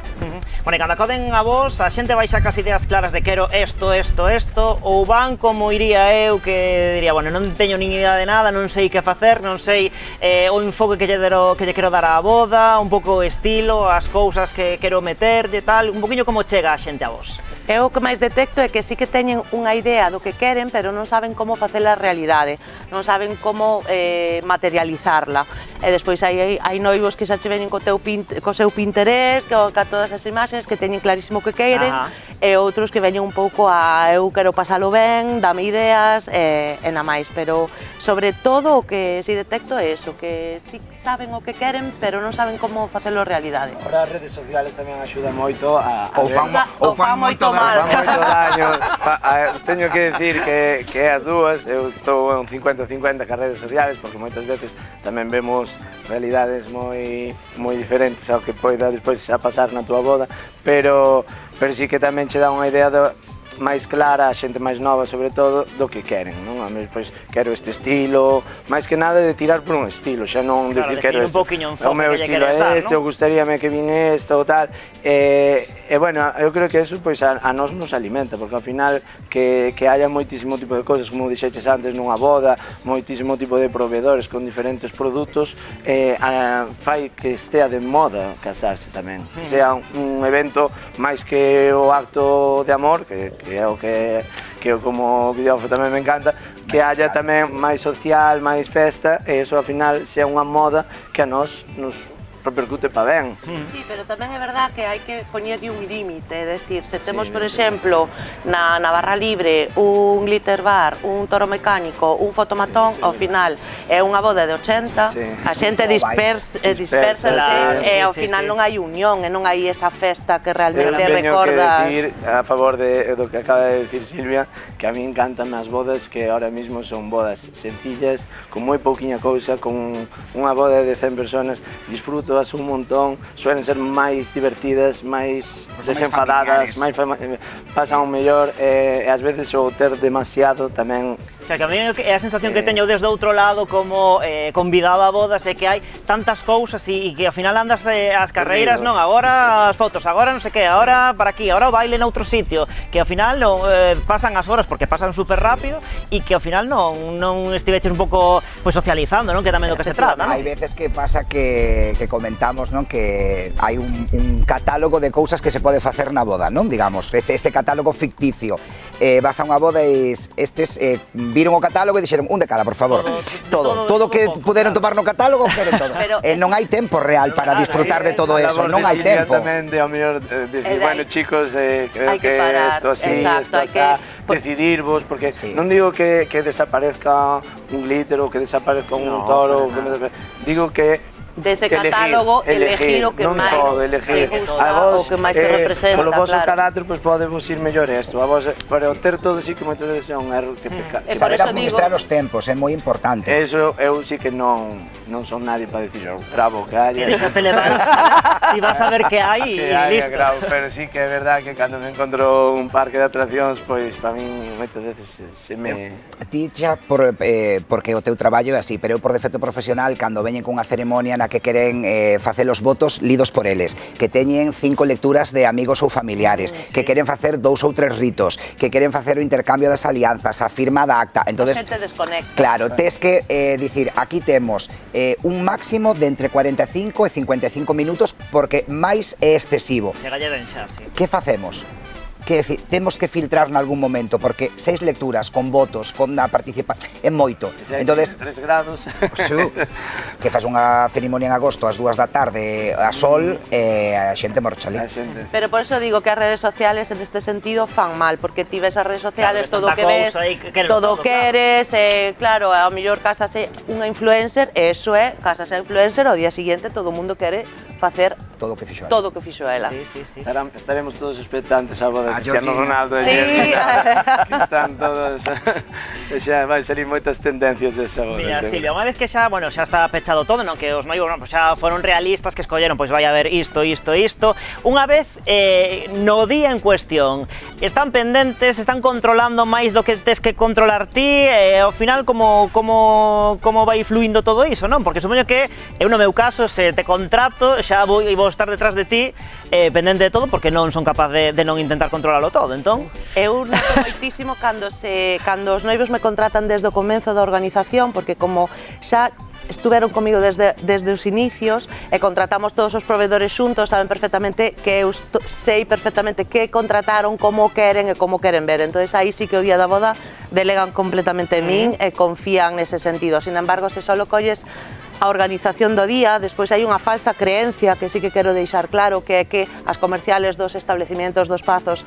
fan a función de wedding planner. Sí e non, hai funcións que son iguales, pero despois hai outras que non teñen nada que ver, como xestionar os proveedores externos aos do propio establecimiento, por exemplo. Claro, tamén estaría controlando os planos a mano tamén por cuestión profesional, dicía, faime aquí un paneo de aquí, tal, non sei se che pasa moitas veces que che piden unha foto de aquí, unha tal, ou os noivos deixanse levar e confían plenamente no traballo. No, cada vez, gracias a Dios tamén as redes sociales, ten a parte boa, e cando acuden a ti é porque viron xa traballos teus, podo dicir, e teño suerte que a maioría veñen xa con a idea de que lles gusta o teu traballo, xa viron traballos previos, ou te teño mandado bodas tamén inteiras, porque moitas veces nas redes sociales facemos un pequeno resumen, pero despois sí que lle mando unha boda inteira para que poidan ver como sería un traballo real, e cando te contratan están seguros de que confían no teu traballo, e nunca, nese aspecto, nunca me dirigen, e non quero tampouco, se non me dan libertad creativa, prefiero que non me contraten.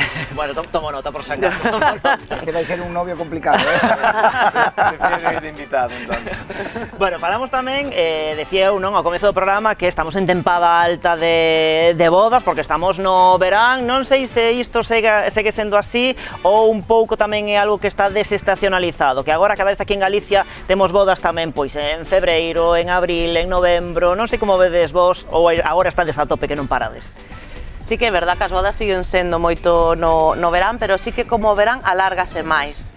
É dicir, sí que chegan hasta finais de outubro, pero chegarse hasta diciembre custa de momento, aínda é febreiro, hai moi pouquiña boda, pero sí que se alarga. Antes, ao millón en setembro xa acabábamos, e agora sí que hasta finales de outubro, así, sí que temos bodas. A tempada forte era xullo e agosto, ampliouse de uns anos para aquí, sobre todo na primeira quincena de setembro, e agora como estamos tendo moi bo clima no mes de setembro, case mellor que en xullo e agosto, a xente xa baraxa as datas ata a Ponte do Pilar, máis ou menos, despois que pode quedar algún rezagado, e pasa tamén a inversa, é dicir, cada vez máis en xunio, segunda quincena de maio, pero aí tamén a xente non quere que lle coincida, sobre todo con outras festas como pode ser os sacramentos, as comunións, entonces tiran máis para a segunda metade do ano que para a primeira. Claro, e agora a cuestión do tempo, pois non tivo unha boda 19 de xullo, choveu, así que non sei pode fazer caso a xullo e agosto, o sol agora, que va. Teño que dicir que cada vez se me alarga máis a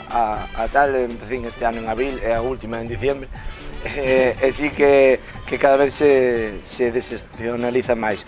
Tamén pode ser tamén moito, non é no meu caso, creo que nos fotógrafos e videógrafos non pasa eso, pero sí que, non sei, Silvia pode sabelo, que a mellor nos pazos e tal teñen un caché distinto en inverno que en verano, eso pode axudar tamén a abaratar custes en tema de facer a boda, que ao mellor por eso decidan tamén non casarse en temporada alta. Sí, eso é así, ao final os sábados da temporada son os que son, entonces sí que hai máis restriccións, pois de mínimos de invitados, ao mellor que se te casas en outubro, pois podes ter un 100, sin embargo, se queres o 15 de agosto, pois mínimo 150, por exemplo. Vale, temos tamén cada vez aquí en Galicia máis xente que ven de fora que non ten ningún vínculo con Galicia, que escolle Galicia para casar, que son o que se chaman bodas de destino. Supoño que a estas alturas vos xa tivechedes varias bodas deste tipo, non? Por que a xente escolle Galicia para vir casar? Pois casualmente eu teño varias bodas de destino, notei moitísimo que foron incrementando este ano e o ano que ven xa teño bastantes, e casualmente coincide moito o tema da gastronomía. De feito, hai dous chefs, un de Miami e outro de Mónaco, que veñen casarse a Galicia, sobre todo polo tema da gastronomía. E tamén é verdad que os prezos ao final son diferentes. Sí, ademais, bueno, hasta ahora creo que sempre o destino de bodas de destino máis top en España era mellor Mallorca, polo climatología e tal, pero cas tamén o tempo ahora tampouco queren unhas altas temperaturas, prefieren Galicia ten ten ademais de unhas fincas, uns prados preciosos, temos varios caterings que son estrella Michelin, que proveedores que fan uns platos maravillosos, e aparte témolo todo, non? Unha climatología que non é extremadamente calurosa, ao mesmo tempo agradable, con pazos, con verdes, con bons profesionales. En Galicia temos moitísimos bons profesionales, moi bons proveedores de bodas en todos os aspectos. Cando sales por España ves que somos moi ricos en proveedores de todo tipo. Temos precios moi competitivos ao que pode valer unha boda, pois neste caso en Mallorca, ou que sea que está a nivel tal. Ou mismo dentro de España, dentro da península, en Madrid, bodas que poden custar tanto como un aquí e que non teñen comparación nin a mitad das cousas que podes ofrecer aquí. Bueno, pois imos falar un poquinho en concreto de cada un de vos. Comezamos por Silvia. A ver, tenos que convencer que sexa unha boda grande con 250 invitados, unha boda pequena con 50 ou 60, que precisa a figura da wedding planner, porque moita xente di, isto xa podo organizar eu, isto con tempo, abro un Excel, non sei que, isto levo eu perfectamente, pero claro, logo despois anda a parella coa lingua de fora. Entón, a ver, contanos por que é necesaria sí ou sí a presenza da wedding planner. A nivel logístico, con moitos proveedores, ao final o fotógrafo te lo que contratar, o videógrafo te lo que contratar, se queres un fotomantón, igual, catering, sitio, oficiante, é dicir, a nivel proveedores, o traballo é exactamente o mismo. Sí que é verdad, a nivel logístico, o propio día da boda non é o mismo mover da iglesia ao pazo 50 personas que a 250, pero a nivel organizativo é igual que se xaces 50 que a 200. Si, ao final as cousas hai nas que facer, e ademais hai no que coordinar todo, e unha wedding planner pois ten unha responsabilidade moi grande. Así nos lo conta Silvia e nos lo explica nas súas redes sociais.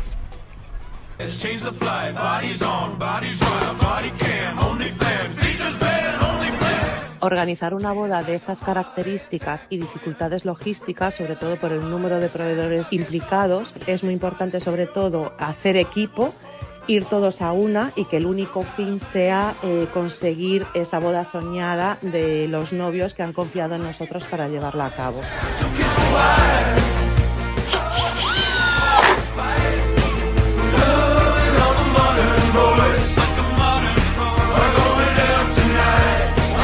Es muy importante que el proveedor tenga claro en los horarios de montaje y que todos remen hacia la misma dirección.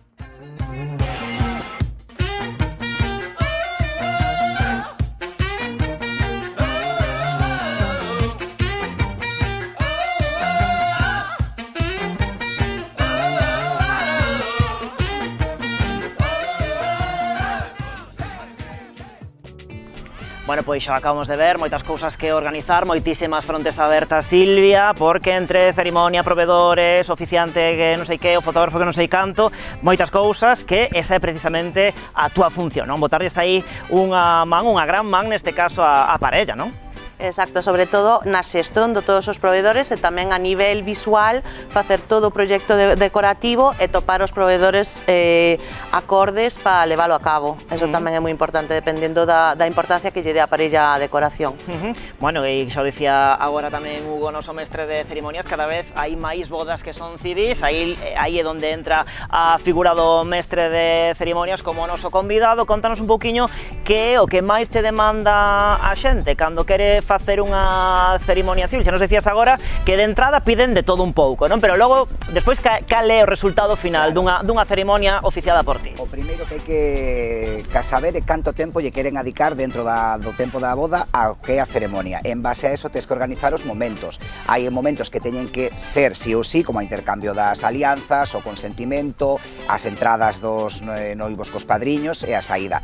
E despois xa empezas a ofertar diferentes partes, non? É dicir, a intervención dos familiares ou amigos. Eu sempre conto un pouco como se coñeceron, paso un cuestionario para saber datos interesantes deles, e sempre escollo aquel que creo que ten máis miga para despois contar na propia ceremonia, e adaptarse, pois, se xa están casados previamente pero queren facer a firma de acta simbólica, ou se queren facer calquer tipo de rito, tes que orientalos, porque hai ritos que son moi breves, que se fan nun momento, e hai outros que, dentro do meu punto de vista, son máis bonitos e completos, que duran duran un pouquiño máis, pero son máis participativos e a min gustanme máis. Moitas veces ese papel de mestre de cerimonias pois asume algún amigo, algún familiar da parella. Eu, por exemplo, fui mestre de cerimonias en 2 ocasións xa, pero a ver, que lle aporta un profesional, neste caso como a ti, a unha cerimonia que, pois eso, un amigo, un curmán ou o que sexa, non lle pode aportar?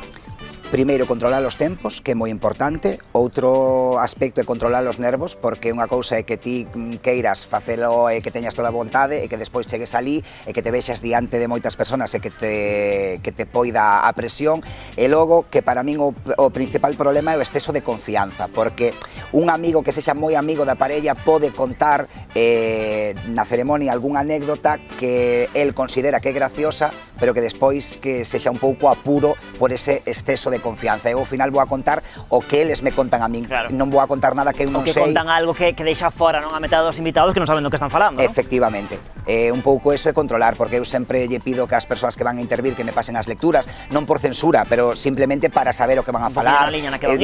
Pois mira, aínda que é obvio, preséntate para que todos sepas quen eres, aínda que sexes amigo do noivo, creo que tes que decir algunhas palabras da noiva, porque queda moi feo que fagas unha lectura solamente dun dos dous, pouco controlar todos eses tempos, esas intervencións, para que haixa tamén unha coherencia dentro da propia ceremonia. Bueno, pois dentro dunha ceremonia temos, por exemplo, os rituais os que nos falaba Hugo, imos ver os consellos que nos dá precisamente Hugo Andrade sobre os distintos rituais que podemos facer nunha ceremonia.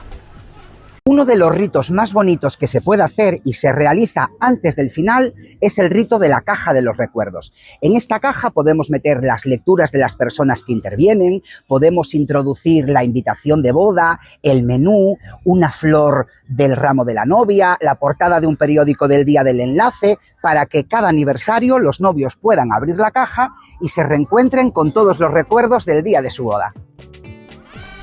Bueno, pois aí estaban eses rituais, eu que un home preparado aquí con algúns deses exemplos. A ver, o da area, que máis temos por aí? Pois mira, temos o da area, temos o que máis me gusta. Vou falar do que máis me gusta, que é o dos lazos dos cores, que é un ritual celta que consiste en envolver as mans dos noivos con estes lazos de colores, e cada un ten un significado diferente. E a min gustame porque é participativo, e aquí podes pedirlle os padriños, os primos, familiares, incluso se teñen fillos, que cada vez se casan máis persoas que teñen fillos, que participen. Ese momento é moi emotivo porque eles están mirándose fronte a fronte, o familiar ben, envolve a man co lazo e ao final quedan todos os lazos colgando das mans.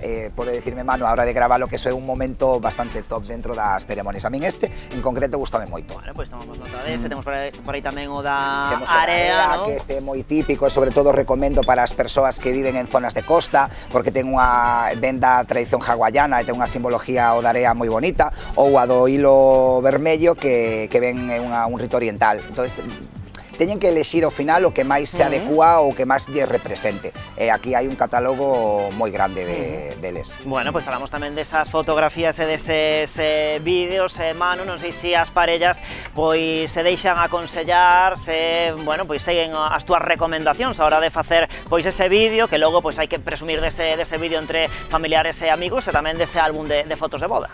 Bueno, cando veñen as parellas, normalmente hai dous tipos de clientes, non? De parexas. Os que se deixan facer, que fagas o teu traballo como ti consideres todo perfecto, e os que che din un pouquiño, pois, me gusta o teu trabajo, pero me gustaría que... bueno, intentaste tamén adaptar un pouco a parexa en sí tamén, non? Evidentemente, sin tampouco deixar de lado todo como é o teu estilo, pero sí que intentar amoldarte a cada parexa, non? Bueno, xa decías que as redes sociais tamén influen moito, non? Pero contanos un pouquiño que é o que se leva agora, un pouquiño partindo do teu estilo, que evidentemente, cada videógrafo, cada fotógrafo ten o seu estilo persoal, pero que é o que se leva nestes momentos? Porque tamén é unha parte que, non, que como que evoluciona moitas veces, vendo aí os vídeos de boda dos anos 90, por exemplo, non? Sí, claro, van cambiando cada vez máis, os vídeos cada vez duran menos, son máis dinámicos. A min cada vez gustame facelos tamén máis dinámicos, e a min gustame cando unha parexa che manda mensaje, nos encantó el vídeo, lo vimos 4 veces. Eso é que é dinámico. Se fora de un vídeo de unha hora, cardaría no queixón e non verían máis. Entonces, gústame que sean dinámicos, gústame facelos que non sean cronológicos, non me gusta unha boda que sepas que está no, como lle chamamos no getting ready, que nos están preparando, a que despois pase a iglesia, que despois pase, xa estás sabendo o que vai pasar en cada momento. Gústame ser un poquinho máis que teña todo un hilo conductor, pero ao mesmo tempo sea desestruturado, que non teña un guión básico de tal.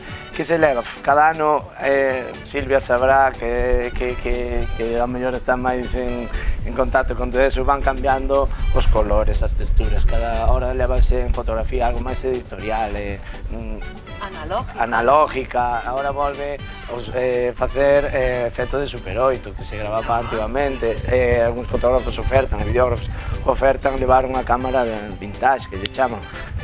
Cada ano vai cambiando tendencias e bueno, está no teu tamén estilo intentar sempre meter algo de cada tendencia que vaya, sin tampouco deixar o teu estilo de lado, evidentemente. Bueno, pois imos, se vos parece, ver un exemplo do traballo de Manu Martínez.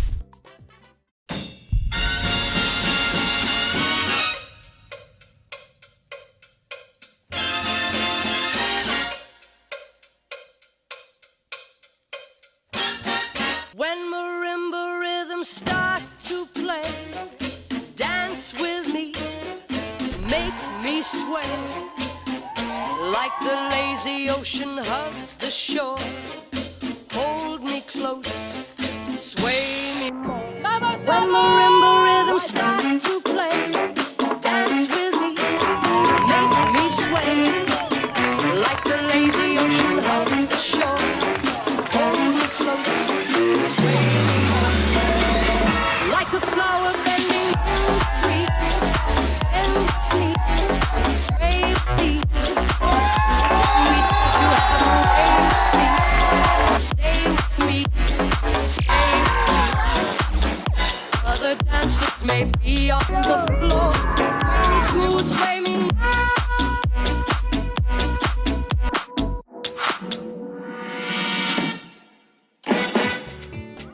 Bueno, pois aí estaba un exemplo do traballo de Manu, todo perfectamente presentado, pero claro, chega o día e chegan os imprevistos. Entón, nese caso, contádeme así un pouquiño como se resolven sobre o terreo os imprevistos, coa parella dos nervios, os invitados igual que digo, aquí está pasando algo raro, bueno, como se pode resolver todo iso en cada un dos vosos casos?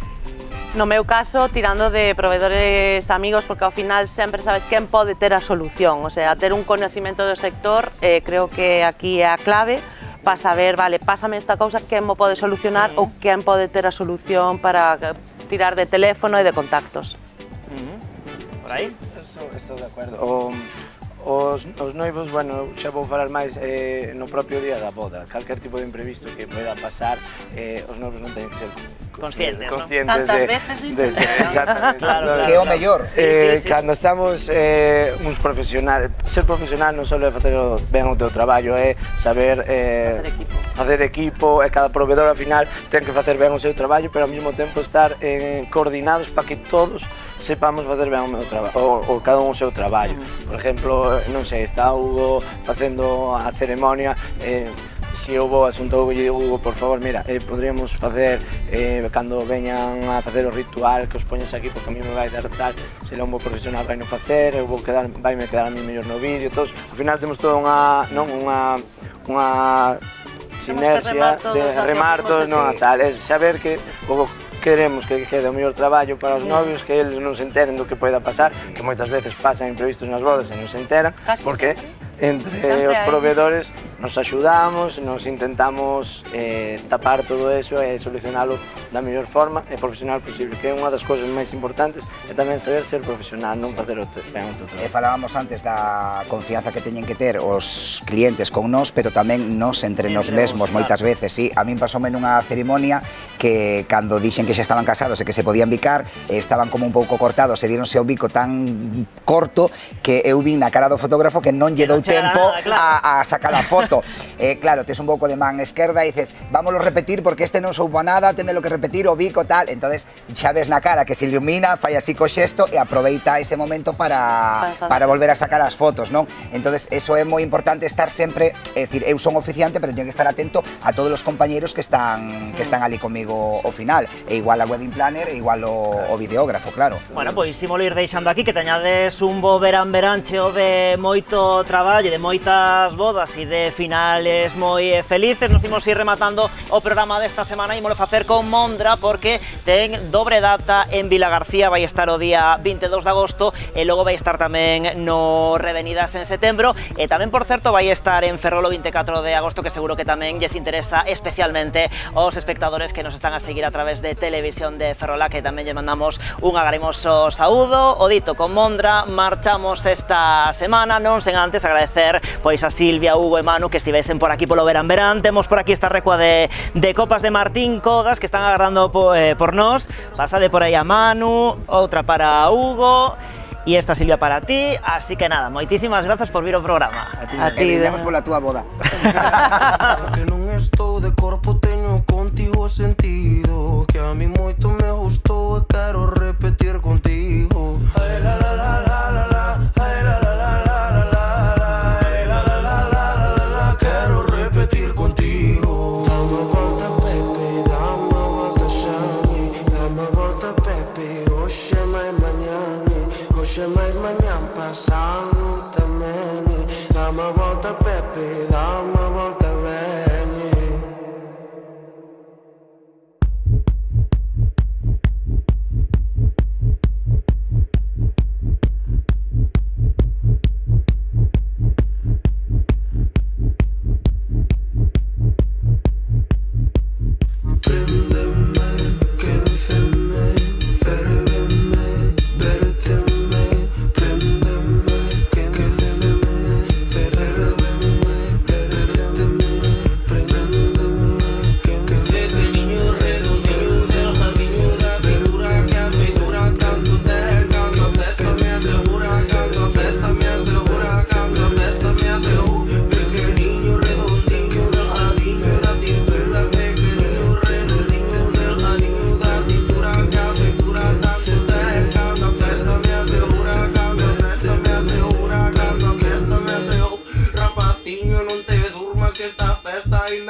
Dende Sanxenxo e para toda Galicia, Verán.